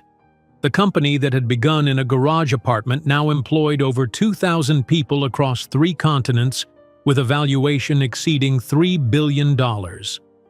Thompson Tech's revolutionary approach to privacy protection had transformed the digital security landscape, with their flagship application protecting over 70 million users worldwide. "The Tokyo team is online for the development update," Lisa announced, now Jessica's executive assistant and one of her most trusted advisors. "And the MIT admissions officer confirmed they'd be delighted to meet with the boys during your Boston trip next month." "MIT already?" Jessica raised an eyebrow. "They're only 14. Lisa smiled. Apparently, Benjamin's neural network presentation at the Young Innovators Conference caught their attention. They're interested in all 3 boys for their advanced placement program. That evening, as Jessica prepared dinner in their comfortable home overlooking the bay, she marveled at how ordinary their family rituals remained despite their extraordinary circumstances. Success had afforded them security and opportunities, but she had consciously maintained the groundedness that had sustained them through harder times.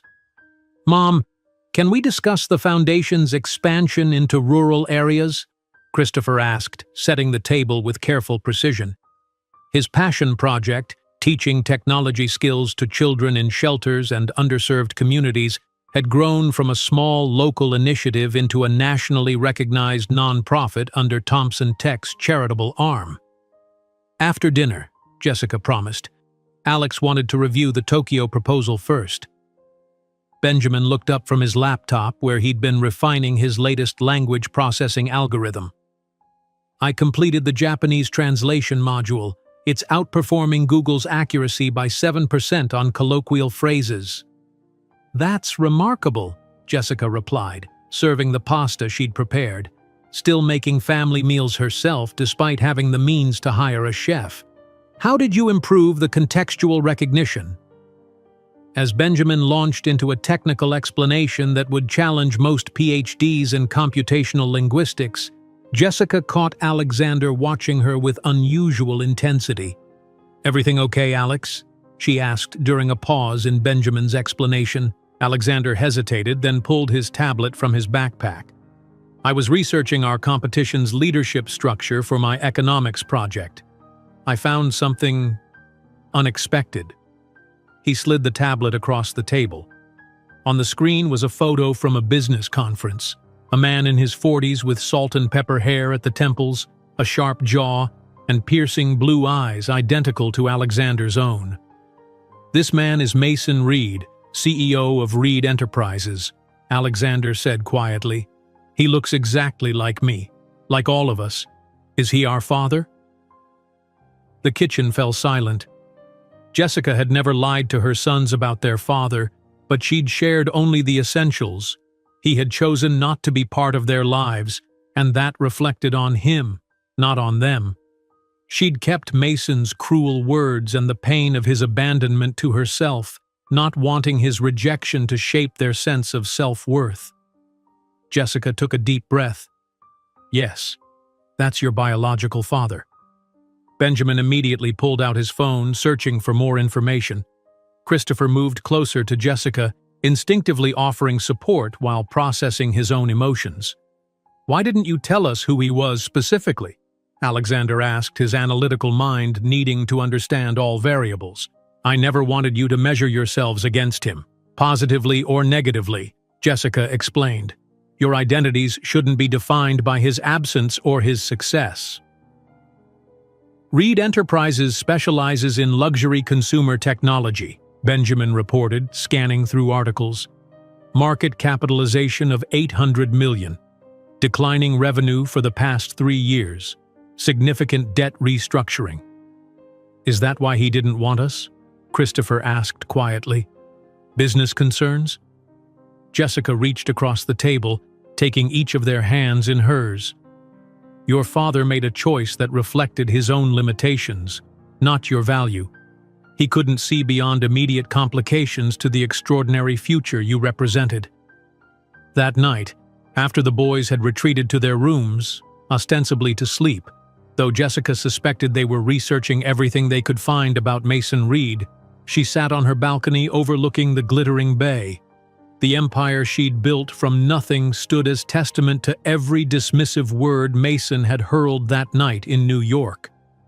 "You're ordinary, unpolished, no connections, nothing exceptional to offer." The memory of his voice had faded over time, replaced by the stronger chorus of her son's achievements and her own undeniable success. Jessica no longer carried the pain of those words. They had become merely historical facts, relevant only as milestones on a journey that had led somewhere he couldn't have imagined. 2 weeks later, Jessica led the triplets into Thompson Tech's main conference room for their first official board meeting. At 14, they weren't voting members, but Jessica believed in exposing them to all aspects of the business.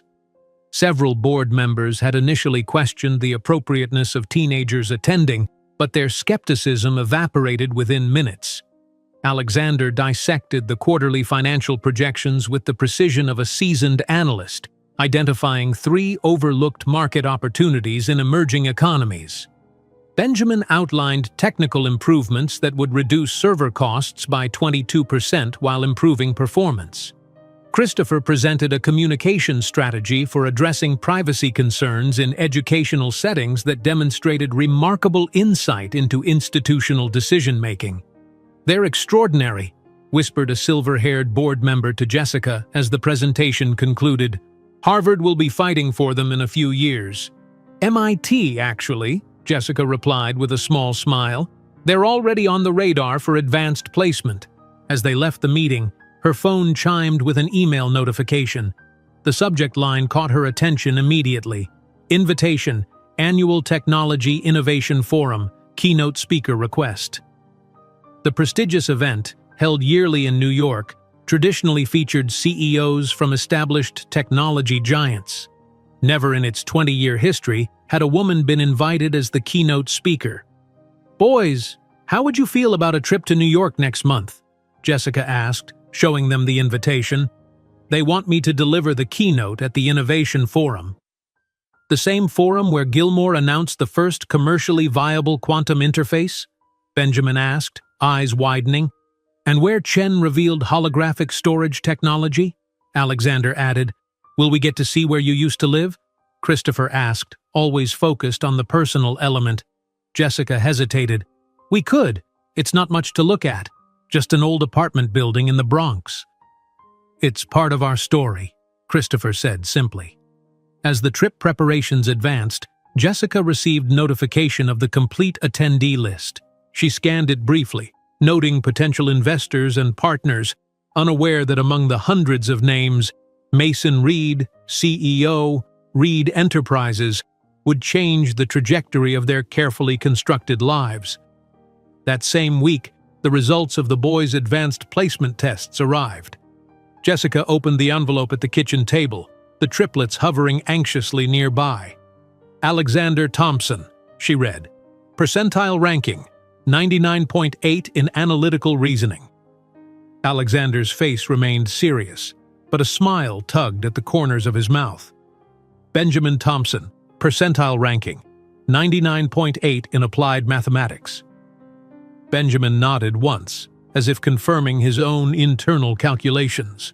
Christopher Thompson, percentile ranking, 99.8 in linguistics and communication. Christopher beamed openly, embracing his brothers, who returned his enthusiasm with varying degrees of physical demonstration, Benjamin with a slight pat, Alexander with a fist bump. Later that evening, as Jessica worked in her home office, Benjamin appeared in the doorway, his expression troubled. "What if we inherited more than just his appearance?" he asked without preamble. "What if we have his selfishness too, his capacity to abandon people?" Jessica set aside her work immediately. "Benjamin, listen to me. You three have something Mason never had, genuine compassion and the ability to think beyond yourselves. I've watched you grow for 14 years. You're nothing like him where it counts. But genetics provide possibilities, not certainties," Jessica interrupted gently. "Your actions define you, not your DNA. Every day you three make choices that prove you're extraordinary human beings, not just brilliant minds." The following week, as Jessica practiced her keynote speech in their living room, the triplets offered feedback with their characteristic blend of precision and support. "The middle section needs more concrete examples," Alexander suggested, marking notes on his copy of the speech. "The technical terminology in paragraph 7 might lose the non-specialist audience," Benjamin observed. "Your voice dropped when you talked about starting with nothing," Christopher noted. "That's the most powerful part. Don't minimize it." Jessica revised accordingly, marveling at how completely their collaboration had evolved. From infants she'd once balanced while coding to young men who now enhanced her work with their unique perspectives, the journey had come full circle.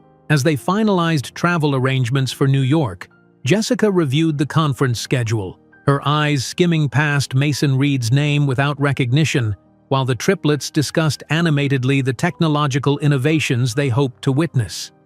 The city of New York awaited the Thompson family like conquerors returning in triumph. But for Jessica, it would be a return to the place where everything began, without her knowing that the man who had declared her insufficient would be sitting in the third row, about to discover the true meaning of loss. The city of New York awaited the Thompson family like conquerors returning in triumph, but for Jessica, it would be a return to the place where everything began, without her knowing that the man who had declared her insufficient would be sitting in the third row, about to discover the true meaning of loss. Jessica gazed out the window of their suite at the Fairmont Hotel, the Manhattan skyline glittering like a constellation of earthbound stars. 15 years had passed since she'd left this city, pregnant and alone, with nothing but determination and 3 tiny heartbeats to sustain her. "Mom, the car service confirmed they'll pick us up at 6 tomorrow," Alexander announced, his reflection appearing beside hers in the window. At 14, he stood nearly at her shoulder, his features sharpening daily into a face she had once loved and then learned to forget. "Perfect," Jessica replied, turning from the view to survey the spacious suite where her sons were preparing for tomorrow's momentous event.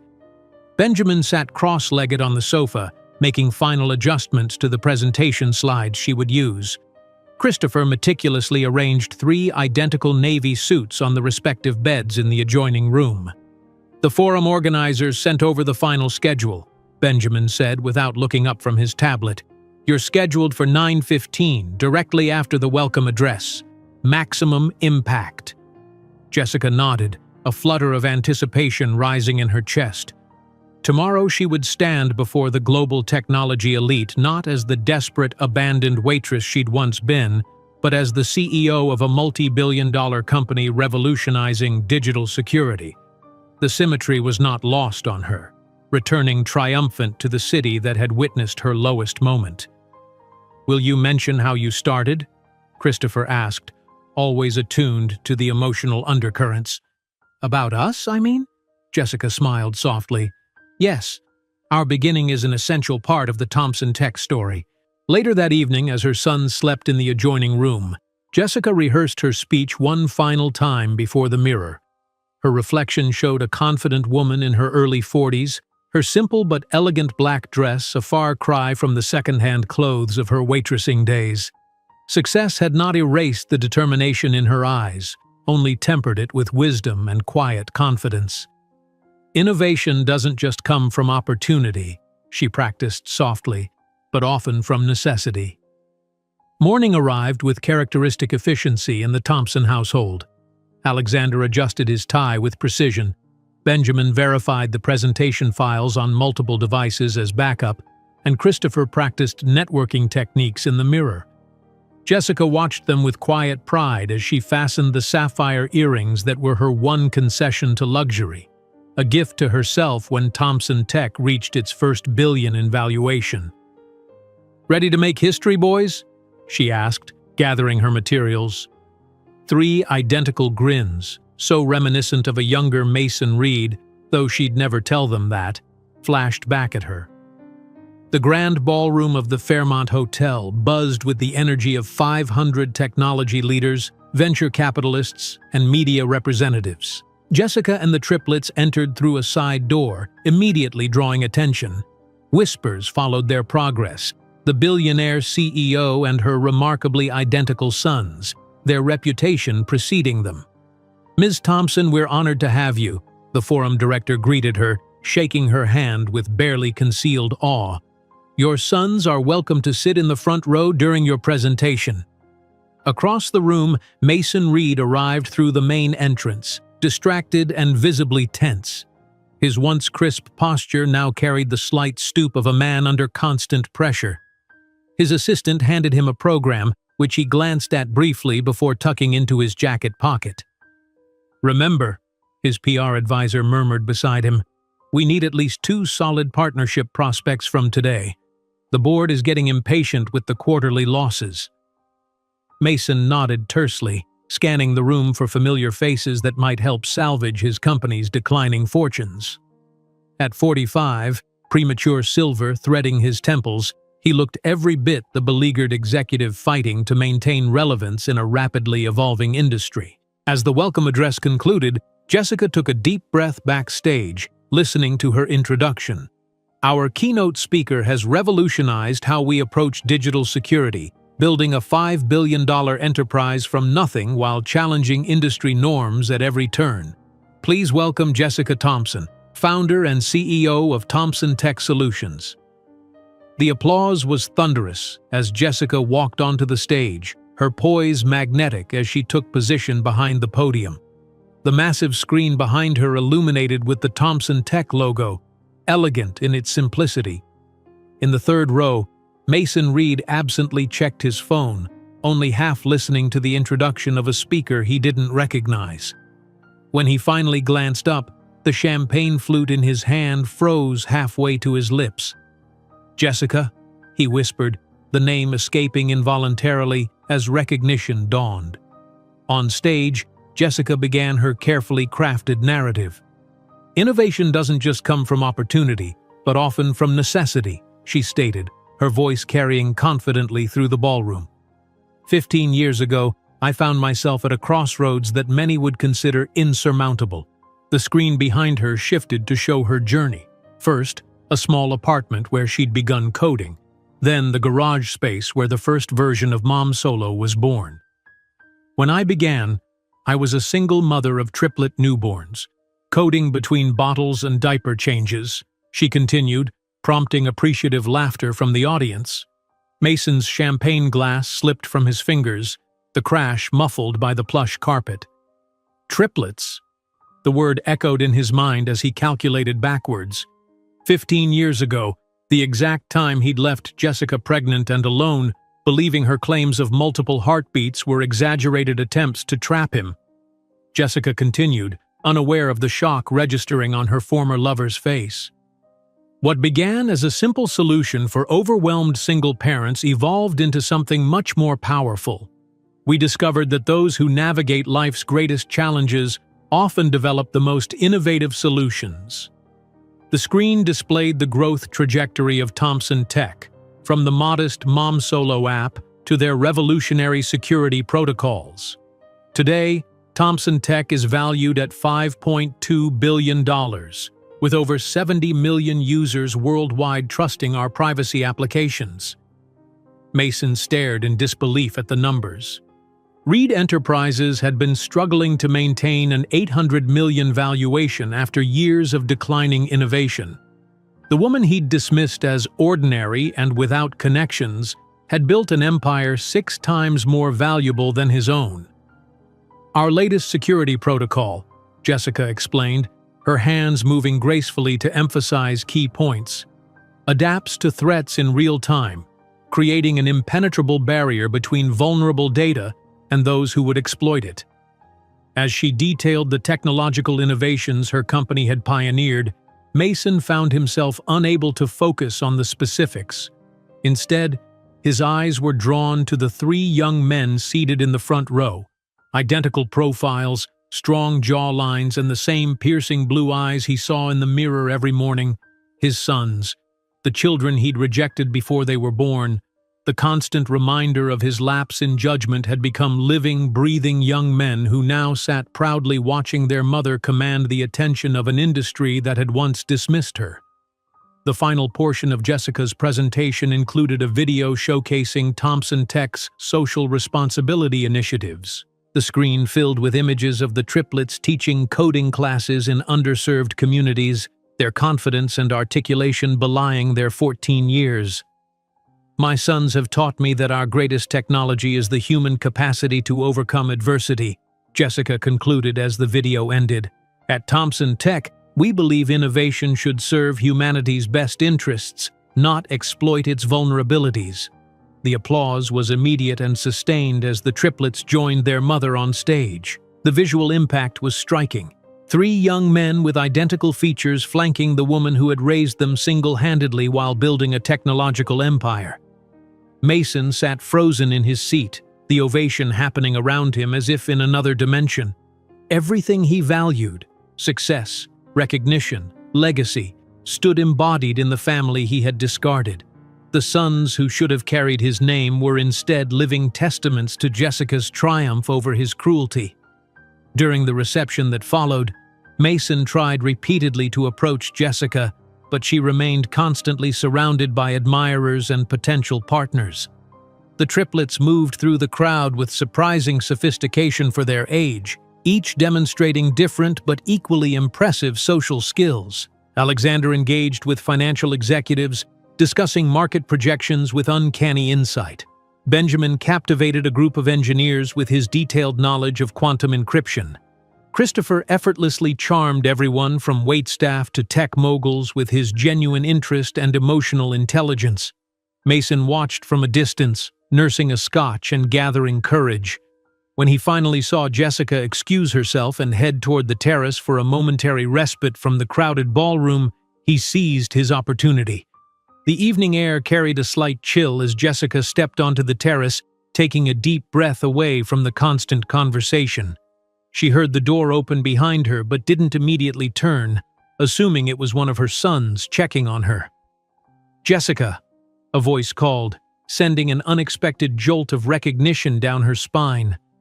She turned slowly, her expression transitioning from surprise to carefully constructed neutrality as she faced the man she hadn't seen in 15 years.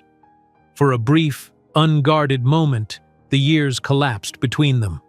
The handsome executive who had swept a waitress off her feet, now standing before her with unmistakable shock in his eyes. "Mason Reed," she acknowledged, her voice steady. What a surprise. He stood awkwardly, hands fidgeting with his tie and a nervous gesture she remembered from their brief time together. Up close, the years had not been as kind to him as to her. Stress lines carved deep around his eyes, and his once athletic frame had softened with the sedentary lifestyle of an executive under pressure. You look magnificent," he finally managed, his voice almost unrecognizable to himself. "I had no idea. Your success. The boys." "Alexander, Benjamin, and Christopher," she supplied, her tone professional but cool. "They're applying simultaneously to Harvard, MIT, and Stanford next year. All three received perfect scores on their preliminary exams." Mason swallowed visibly, his Adam's apple bobbing with emotion. "They're my sons." Jessica's gaze hardened slightly, the only indication that his words had affected her. "Biologically speaking, yes. Legally and in every other aspect that matters, no. You made that very clear. I was young, immature. We all make mistakes," Mason attempted, hearing the inadequacy of his words even as he spoke them. "No, Mason," Jessica interrupted calmly.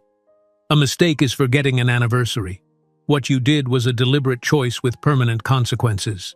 She paused, a small, ironic smile touching her lips. "You know what's interesting? Thompson Tech attempted to acquire a subsidiary of Reed Enterprises last year, but your board rejected our offer.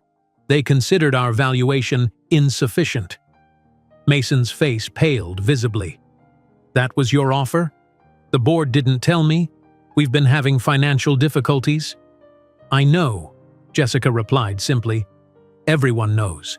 The market doesn't forgive decisions based on ego rather than vision." Before Mason could respond, Alexander approached from the ballroom. "Mom, the Microsoft representative wants to discuss the AI partnership," he said, then noticed the man standing beside his mother. "I'm sorry. I didn't mean to interrupt." "It's fine, Alexander," Jessica said softly. "This is Mason Reed, CEO of Reed Enterprises." The young man extended his hand politely, showing no recognition of the name. "Pleasure to meet you, Mr. Reed. I read about your company's challenges in the Financial Times recently. Fascinating case study on failure to adapt to market evolution." Mason felt the sting of the casual analysis, delivered in a voice that could have been his own at that age. Before he could formulate a response, the other two young men joined the group, completing the uncanny tableau of what might have been his family. "Mason, these are Benjamin and Christopher," Jessica introduced. The young men greeted him with the same polite distance, clearly having no idea of his true identity. The pain of being a complete stranger to his own flesh and blood hit Mason with physical force, leaving him momentarily breathless. "Jessica, could we speak privately? Please," he implored, desperation edging into his voice.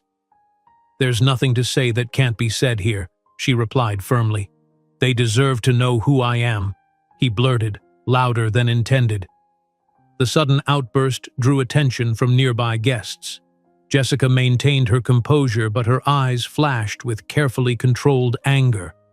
"Who you are," she repeated quietly. "You're the man who said I was common and worthless, that these three brilliant young men would be a constant reminder of your lapse in judgment, who deposited a check on my coffee table and suggested I abort your children because I would never be enough for your world."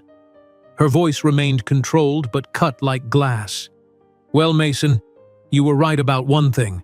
We don't belong in your world. We built our own world, much larger and more meaningful than yours ever was."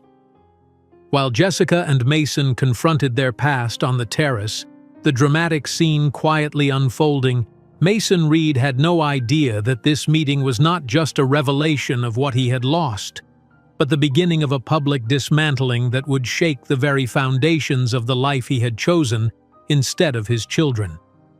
While Jessica and Mason confronted their past on the terrace, the triplets watched with growing comprehension, their identical faces processing the revelation at different speeds. Alexander's analytical mind connected the dots first, his posture stiffening as he studied Mason's features, the same jawline, the same eyes, the same hands that he saw in the mirror every morning.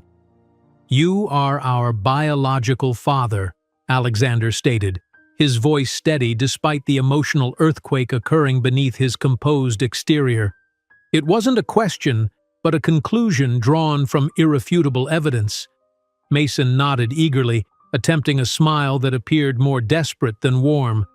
I would very much like to get to know you all now. I know I made a terrible mistake, but it's not a mistake when you write a check to abort your own children, Benjamin interrupted, his typically reserved demeanor giving way to cold precision. His eyes, identical to Mason's, had none of the older man's pleading warmth, only calculation and judgment. Mason flinched as if struck. I was young, scared. I didn't understand what I was giving up. Christopher, always the mediator, placed a supportive hand on his mother's shoulder. Thank you for introducing us to this part of our history, Mom. He turned to Mason, his tone polite but definitive. Mr. Reed, I appreciate your contribution to our conception, but I'm afraid you're 15 years too late for any meaningful role in our lives. A small crowd had gathered at the terrace doors, drawn by the unusual intensity of the conversation. Jessica noticed several people discreetly filming with their phones, and among them stood Madeline Chen, technology editor for the Wall Street Journal, her expression professionally neutral, but her eyes alert with recognition of a breaking story. You see, Jessica said quietly to Mason, her composure unbroken despite the public nature of the confrontation. They don't need your approval or presence. They know exactly who they are and what they're worth. Mason stood frozen, the full magnitude of what he had discarded 15 years ago finally crashing down upon him. Before him stood not just the woman he had cruelly dismissed, but 3 exceptional young men who carried his blood but owed him nothing. Please, he whispered, his voice cracking. We could start fresh. I could— Your company is failing, Mr. Reed, Alexander interjected with brutal efficiency. Is that why you're suddenly interested in family connections, perhaps hoping to leverage our mother's success? The color drained from Mason's face. That's not— I wouldn't— Mom, Benjamin said calmly, the Taiwanese delegation is waiting to discuss the Asia expansion. Shall we? He deliberately turned his back on Mason, creating a physical barrier between his mother and the man who had abandoned them. Jessica nodded, allowing her sons to escort her back toward the ballroom. She paused only briefly, turning to deliver a final statement to Mason. For 15 years you had every opportunity to be part of their lives. You chose not to be. That choice has consequences that can't be undone with an apology. As they walked away, Mason stood alone on the terrace, watching the family he might have had disappear into the crowd that eagerly parted for them. Inside, whispers had already begun circulating, fragments of the confrontation spreading through the gathering of influential tech leaders like wildfire. By morning, the digital world had transformed a private confrontation into public spectacle. The scene on the terrace, captured by multiple attendees, exploded across social media and tech news sites. Headlines appeared with devastating speed.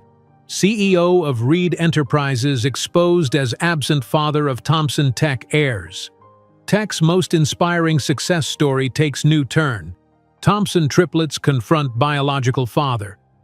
Billionaire who rejected family now faces company collapse.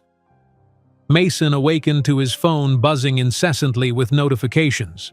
His PR team had sent 37 urgent messages overnight. The stock tracking app showed Reed Enterprises shares down 11% in pre-market trading. By market open, the drop had accelerated to 17% as investors reacted to both the personal scandal and what it revealed about his judgment. In his Manhattan penthouse, Mason sat on the edge of his bed, scrolling through the coverage with increasing horror. The narrative forming online was devastating. The cold-hearted executive who had abandoned his pregnant girlfriend and rejected his sons contrasted with the extraordinary woman who had raised brilliant children while building a tech empire. Every publication seemed to feature side-by-side photos. Mason looking haggard and desperate on the terrace, Jessica poised and confident on stage with their sons. His phone rang. His latest fiancée, a 25-year-old socialite who had been in Paris during the conference. Mason? What the hell is happening? My friends are sending me links about children you abandoned? Is this true?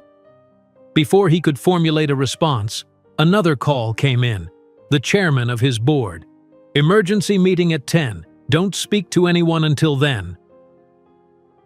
The cascade continued throughout the morning. Potential investors canceled meetings. Current partners requested clarification calls. His sister, with whom he maintained a distant relationship, texted simply, "How could you?" Desperate to control the narrative, Mason ordered his assistant to send an extravagant flower arrangement to Jessica's hotel suite, along with a handwritten note expressing regret and requesting a private meeting. Within an hour, the arrangement was returned to the lobby, the note unopened. Next, he attempted emails to Thompson Tech's corporate address, crafting careful messages about bridging the past and exploring synergies between our companies. The responses came from Lisa, Jessica's executive assistant. "Ms. Thompson appreciates your correspondence but is not available for discussion." By afternoon, Mason's desperation reached new heights. He sent 3 custom-made watches to the hotel, one for each son, with notes highlighting their shared genetic traits and expressing pride in their accomplishments. These too were returned with a formal note, "The Thompson family respectfully declines your gifts." 3 days later, as the media frenzy showed no signs of abating, Mason received a FedEx package at his office. Inside was a formal correspondence from Jessica's legal team, a comprehensive file documenting every attempt he had made to contact his sons over the past 15 years. The file contained a single sheet of paper. It was blank. Attached was the original check he had left her 15 years ago, never cashed, with a simple note in Jessica's handwriting. "Returning this. We never needed it." The message was clear. She had kept receipts of his absence, documenting the complete void where his fatherhood should have been. The uncashed check, the physical embodiment of his callous dismissal, had been preserved as evidence rather than destroyed in anger. Mason hired private investigators to discover more about his sons, desperate for any information that might help him forge a connection. The reports that came back only deepened his sense of loss. Alexander was a national chess and mathematics champion, his strategic thinking already the subject of academic case studies. Benjamin had developed a neural translation program that outperformed Google's in certain language pairs. Christopher led a foundation teaching technology to children in shelters, the same foundation to which Jessica donated millions annually. When Reed Enterprises' stock continued its downward spiral, dropping 35% over 3 weeks, the board called another emergency meeting. Mason sat at the head of the conference table, surrounded by grim faces and accusing eyes. "The damage to our brand is incalculable," the chief marketing officer reported. "We're seeing contract cancellations from female-led companies and family-oriented businesses. The Thompson contrast is killing us." "This will pass," Mason insisted, his voice lacking conviction. "All scandals do." The CFO slid a document across the table. "Our quarterly projections are catastrophic. 3 major investors have pulled out. We're looking at potential bankruptcy within 8 months unless something changes dramatically." "What do you suggest?" Mason asked, already knowing the answer would involve his departure. "A strategic partnership or acquisition," the CFO replied carefully. "Someone to stabilize the company while we rebuild our reputation." "Thompson Tech," the COO said quietly. "They're expanding aggressively. They might consider acquiring our development division." The irony was not lost on anyone present. Mason's abandoned family now represented Reed Enterprises' best hope for survival. As Reed Enterprises began seriously considering bankruptcy, Mason made a desperate decision. Without calling ahead or requesting an appointment, he appeared at the Thompson Tech campus in San Francisco, offering the security guard a $100 bill. "I just need 5 minutes," he pleaded, his designer suit wrinkled from the red-eye flight. "Please tell Ms. Thompson that Mason Reed is here regarding an urgent business matter." The guard, recognizing him from the news coverage, called upstairs with obvious skepticism. To Mason's surprise, after a brief conversation, he received a visitor badge. "33rd floor, Mr. Reed. Ms. Thompson will see you." The elevator ride gave Mason time to compose himself, to prepare arguments that might appeal to Jessica's business sense, if not her forgiveness. He rehearsed figures, synergy potentials, market advantages, anything that might keep her attention long enough to establish some connection. Jessica's executive office was everything his was not. Spacious and filled with natural light, the walls adorned with photographs documenting the triplets at various ages and stages of Thompson Tech's growth. Each image represented a memory he had forfeited, a milestone he had missed. Jessica sat behind a modern desk, her posture relaxed but professional. She might have been meeting any executive in difficulties, her expression revealing nothing of their shared history. "What can I do for you, Mason?" she asked, her tone businesslike. Mason had prepared a sophisticated pitch about strategic acquisition and market complementarity. Instead, raw truth tumbled out. "I'm here to beg. Not just for me, but for Reed Enterprises. We have 3,000 employees who will lose their jobs. We need an investor, an acquisition, anything." Jessica studied him silently, her gaze penetrating. "You didn't come here for your employees. You came because you finally realized what you lost. Not just 3 brilliant sons, but the opportunity to be part of something truly meaningful." Mason lowered his head, defeat evident in every line of his body. "Yes, you're right. I can ensure your employees will have opportunities," Jessica said, making a few notes. "I'll forward your situation to our acquisitions team." She paused, considering her next words carefully. "As for you personally, I don't feel anger, Mason. That might surprise you, but your absence strengthened us. The boys grew up knowing their worth doesn't depend on validation from men who can't see beyond their own ego." "And now?" Mason asked, his voice barely audible. "Will I never know them?" Jessica sighed.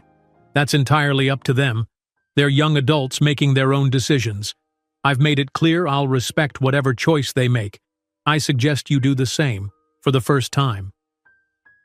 3 months later, Thompson Tech acquired the development division of Reed Enterprises, retaining 97% of the employees. Mason Reed was removed by the board, walking away with a fraction of what the company had once been worth. One afternoon, as Mason cleared out his office, he received an email from Christopher Thompson, not Reed, inviting him for coffee. It wasn't forgiveness or acceptance, just an opportunity to meet the man who had contributed his DNA. That same day, Jessica accepted the National Innovation Award, becoming the first self-taught woman to earn such an honor. In the audience, her 3 sons gave her a standing ovation as she shared her final message. "Our value is never determined by those who fail to see us, but by the courage to move forward when we're told we're not enough. The greatest innovation we can create isn't found in code or algorithms, but in building a legacy of dignity and purpose that defies all expectations." As the ceremony concluded, she didn't spare a single thought for Mason Reed. Her life was complete, filled with accomplishment, purpose, and the love of 3 extraordinary young men who had never needed a father to become exceptional men. Meanwhile, Mason sat alone in his now modest apartment, holding a picture frame containing a photo of the triplets he had downloaded from the internet, contemplating the empire he had rejected before he even knew it could exist. Meanwhile, Mason sat alone in his now modest apartment, holding a picture frame containing a photo of the triplets he had downloaded from the internet, contemplating the empire he had rejected before he even knew it could exist. The morning light filtered weakly through the blinds of Mason's Upper East Side apartment, now a far cry from the sprawling penthouse he'd occupied just months earlier. The downgrade had been necessary after the board's generous severance package proved less substantial than expected once his debts were settled. He placed the framed photo on his coffee table next to the morning's Financial Times, whose headline announced Thompson Tech's latest acquisition, a cybersecurity firm that would extend their reach into government contracts. The intercom buzzed, jarring Mason from his contemplation. His lawyer, Richard Winters, had arrived for their scheduled meeting. Mason straightened his posture and adjusted his shirt cuffs, small gestures from a lifetime of projecting confidence he no longer felt. "The paperwork is finalized," Richard said, placing a thick folder on the table after perfunctory greetings. Thompson Tech's acquisition of Reed's development division is complete. 97% of the staff retained, as promised. Mason nodded, a hollow acknowledgement of Jessica's extraordinary generosity toward people who had depended on him. And the employees? Most seem relieved. The Thompson reputation for ethical management and work-life balance has created significant optimism. Richard hesitated before adding, "Several have mentioned they'll have better parental leave than Reed ever offered." The irony wasn't lost on Mason. The woman he'd expected to terminate her pregnancy rather than inconvenience his career now offered his former employees benefits specifically designed to support parenthood. "What about my non-compete clause? Will it prevent me from starting over?" Richard interrupted gently. "Mason, be realistic. Your reputation in the industry is—" He trailed off, searching for a diplomatic phrase. "Destroyed," Mason finished for him. "You can say it." Richard nodded. "The non-compete applies only to direct competition with Reed's former technologies. You're free to pursue other ventures, though I would suggest something far removed from your previous work." After his lawyer left, Mason stood at the window overlooking a street that was merely nice, not exclusive. His phone chimed with an email notification. His heart rate quickened when he saw the sender, Christopher Thompson. "Mr. Reed," the message began, formal but not cold. "I've considered your repeated attempts at contact. I'm willing to meet for coffee this Thursday at 2 o'clock at Madrigal's on 34th Street. To be clear, this isn't forgiveness or acceptance, merely an opportunity for me to form my own assessment. Please confirm if this works for you." Mason's hands trembled as he typed his reply, attempting to sound grateful but not desperate. 3 attempts later, he settled on a simple, "Thank you, I'll be there." For the next 2 days, Mason researched everything he could find about Christopher, the most empathetic of the triplets according to media profiles. He learned about Christopher's foundation for teaching technology to disadvantaged children, his perfect SAT scores, his interest in linguistics. Mason rehearsed questions and potential topics, preparing as meticulously as he once had for board meetings. Thursday arrived with agonizing slowness. Mason arrived at the coffee shop 30 minutes early, selecting a quiet corner table. He'd chosen his outfit carefully, expensive enough to maintain dignity, but subdued enough to avoid appearing ostentatious. At precisely 2 o'clock, the door opened, and Christopher walked in. The impact of seeing his son up close, intentionally, knowing who he was, struck Mason with physical force. The young man possessed his height and build, his eyes and jawline, but moved with a confidence that was entirely his own, or perhaps Jessica's. Christopher ordered before approaching, his expression neutral but not unkind. "Mr. Reed," he said, extending his hand as he sat down. "Thank you for coming," Mason replied, fighting the urge to stare at the young man's face, a mirror to his own at that age, yet fundamentally different. "Please call me Mason."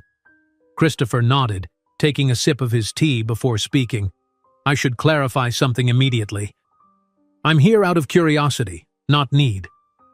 My brothers know I'm meeting you but chose not to join. We each make our own decisions." "I understand," Mason said, though the pain of Alexander and Benjamin's absence cut deeply. "May I ask why you decided to meet when they didn't?" Christopher considered the question with remarkable poise for a 14-year-old. "I'm interested in human motivation. Alexander sees your actions in terms of statistical probabilities. A man who abandoned his children once is likely to cause harm again. Benjamin approaches it as a binary code problem. You either were there or weren't, and you weren't." He paused. "I believe people are more complex than either model suggests." Mason hadn't expected such profound insight from someone so young. This wasn't a child, but a young man with emotional intelligence that humbled him. "That's remarkably insightful." "Mom encouraged us to understand rather than judge," Christopher replied, though she never minimized the impact of your choices. "What did she tell you about me?" Mason asked, bracing himself. The essentials: that you were her boyfriend who left when you learned she was pregnant, that you offered money for an abortion and said she would never be enough for your world. Christopher's direct gaze held no accusation, merely statement of fact. She never lied, but she also never used your abandonment to define us. She made sure we knew that your choice reflected your limitations, not our value. Mason stared into his untouched coffee, shame burning through him. She's an extraordinary woman. Yes, Christopher agreed simply, she is. The conversation continued for exactly 1 hour. Christopher asked precise questions about Mason's background, his relationship with his own father, his current circumstances. He shared very little about himself or his brothers, maintaining clear boundaries that Mason dared not challenge. When Christopher stood to leave, Mason fought the urge to beg him to stay longer. "Thank you for meeting me," Mason said, hating the desperation in his voice. Christopher nodded. "I can't promise anything beyond today. My brothers may never want contact, and I haven't decided about future meetings, but I'll think about what you've shared." As Christopher walked away, Mason remained seated, watching his son disappear into the crowded street. The meeting had been both more and less than he'd hoped for. Not forgiveness, but not complete rejection either. Just an hour of borrowed time with one of the 3 extraordinary human beings he had carelessly discarded.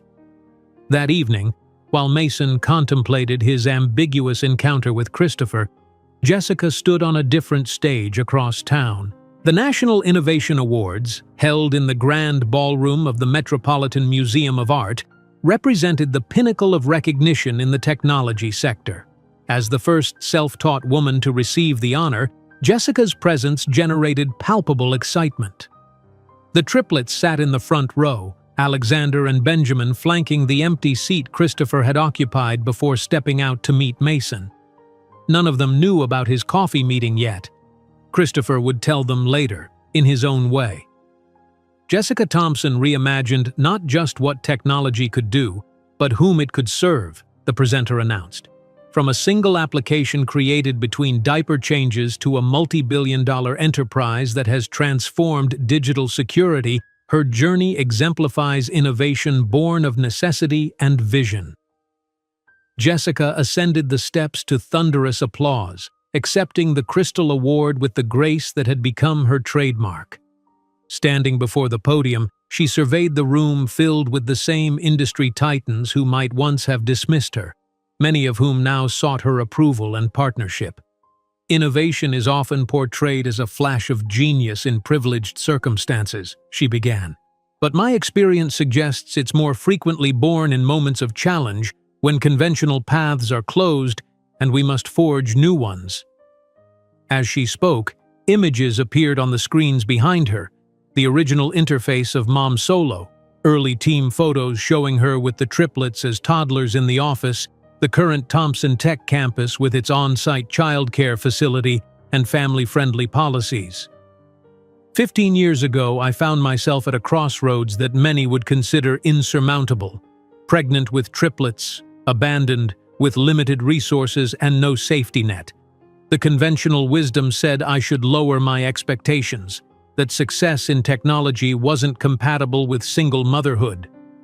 Jessica paused, her gaze finding her sons in the audience.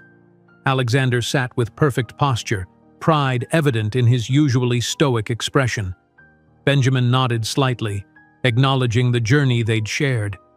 Christopher's seat remained empty, his absence a silent testament to the complexity of healing and boundaries. Our value is never determined by those who fail to see us, but by the courage to move forward when we're told we're not enough. The greatest innovation we can create isn't found in code or algorithms, but in building a legacy of dignity and purpose that defies all expectations. The ovation that followed lasted nearly 2 minutes. Industry leaders who had once ignored her emails now stood in respect. Investors who had questioned whether a mother could lead a tech company now competed for her attention. Former competitors who had underestimated her now sought her mentorship. After the ceremony, surrounded by well-wishers and potential partners, Jessica didn't spare a single thought for Mason Reed. Her life was complete, filled with accomplishment, purpose, and the love of three extraordinary young men who had never needed a father to become exceptional men. Later that night, as the Thompson family returned to their hotel suite, Christopher quietly shared the news of his meeting with Mason. "You didn't have to tell us," Alexander said, his analytical mind immediately assessing potential outcomes. "We're not upset," Benjamin added, his expression suggesting he was processing this new variable in their family equation. Jessica listened without comment, allowing her sons the space to form their own responses to this development.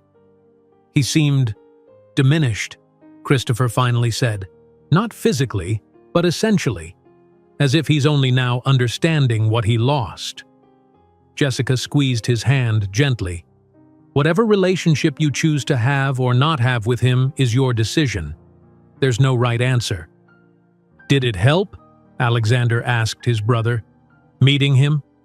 Christopher considered the question carefully. "It helped me understand that our story isn't about his absence. It's about what we built without him." The empire that Jessica built continued to prosper for generations, while the Reed name gradually faded from corporate memories. But on the rare occasions when Christopher had coffee with the man who had given him half his genes, he gently shared stories of his extraordinary mother, the woman who proved that being enough was just the beginning of being truly exceptional. If you enjoyed today's video, I'm sure you'll love the next one. Don't waste time. Just click on the screen.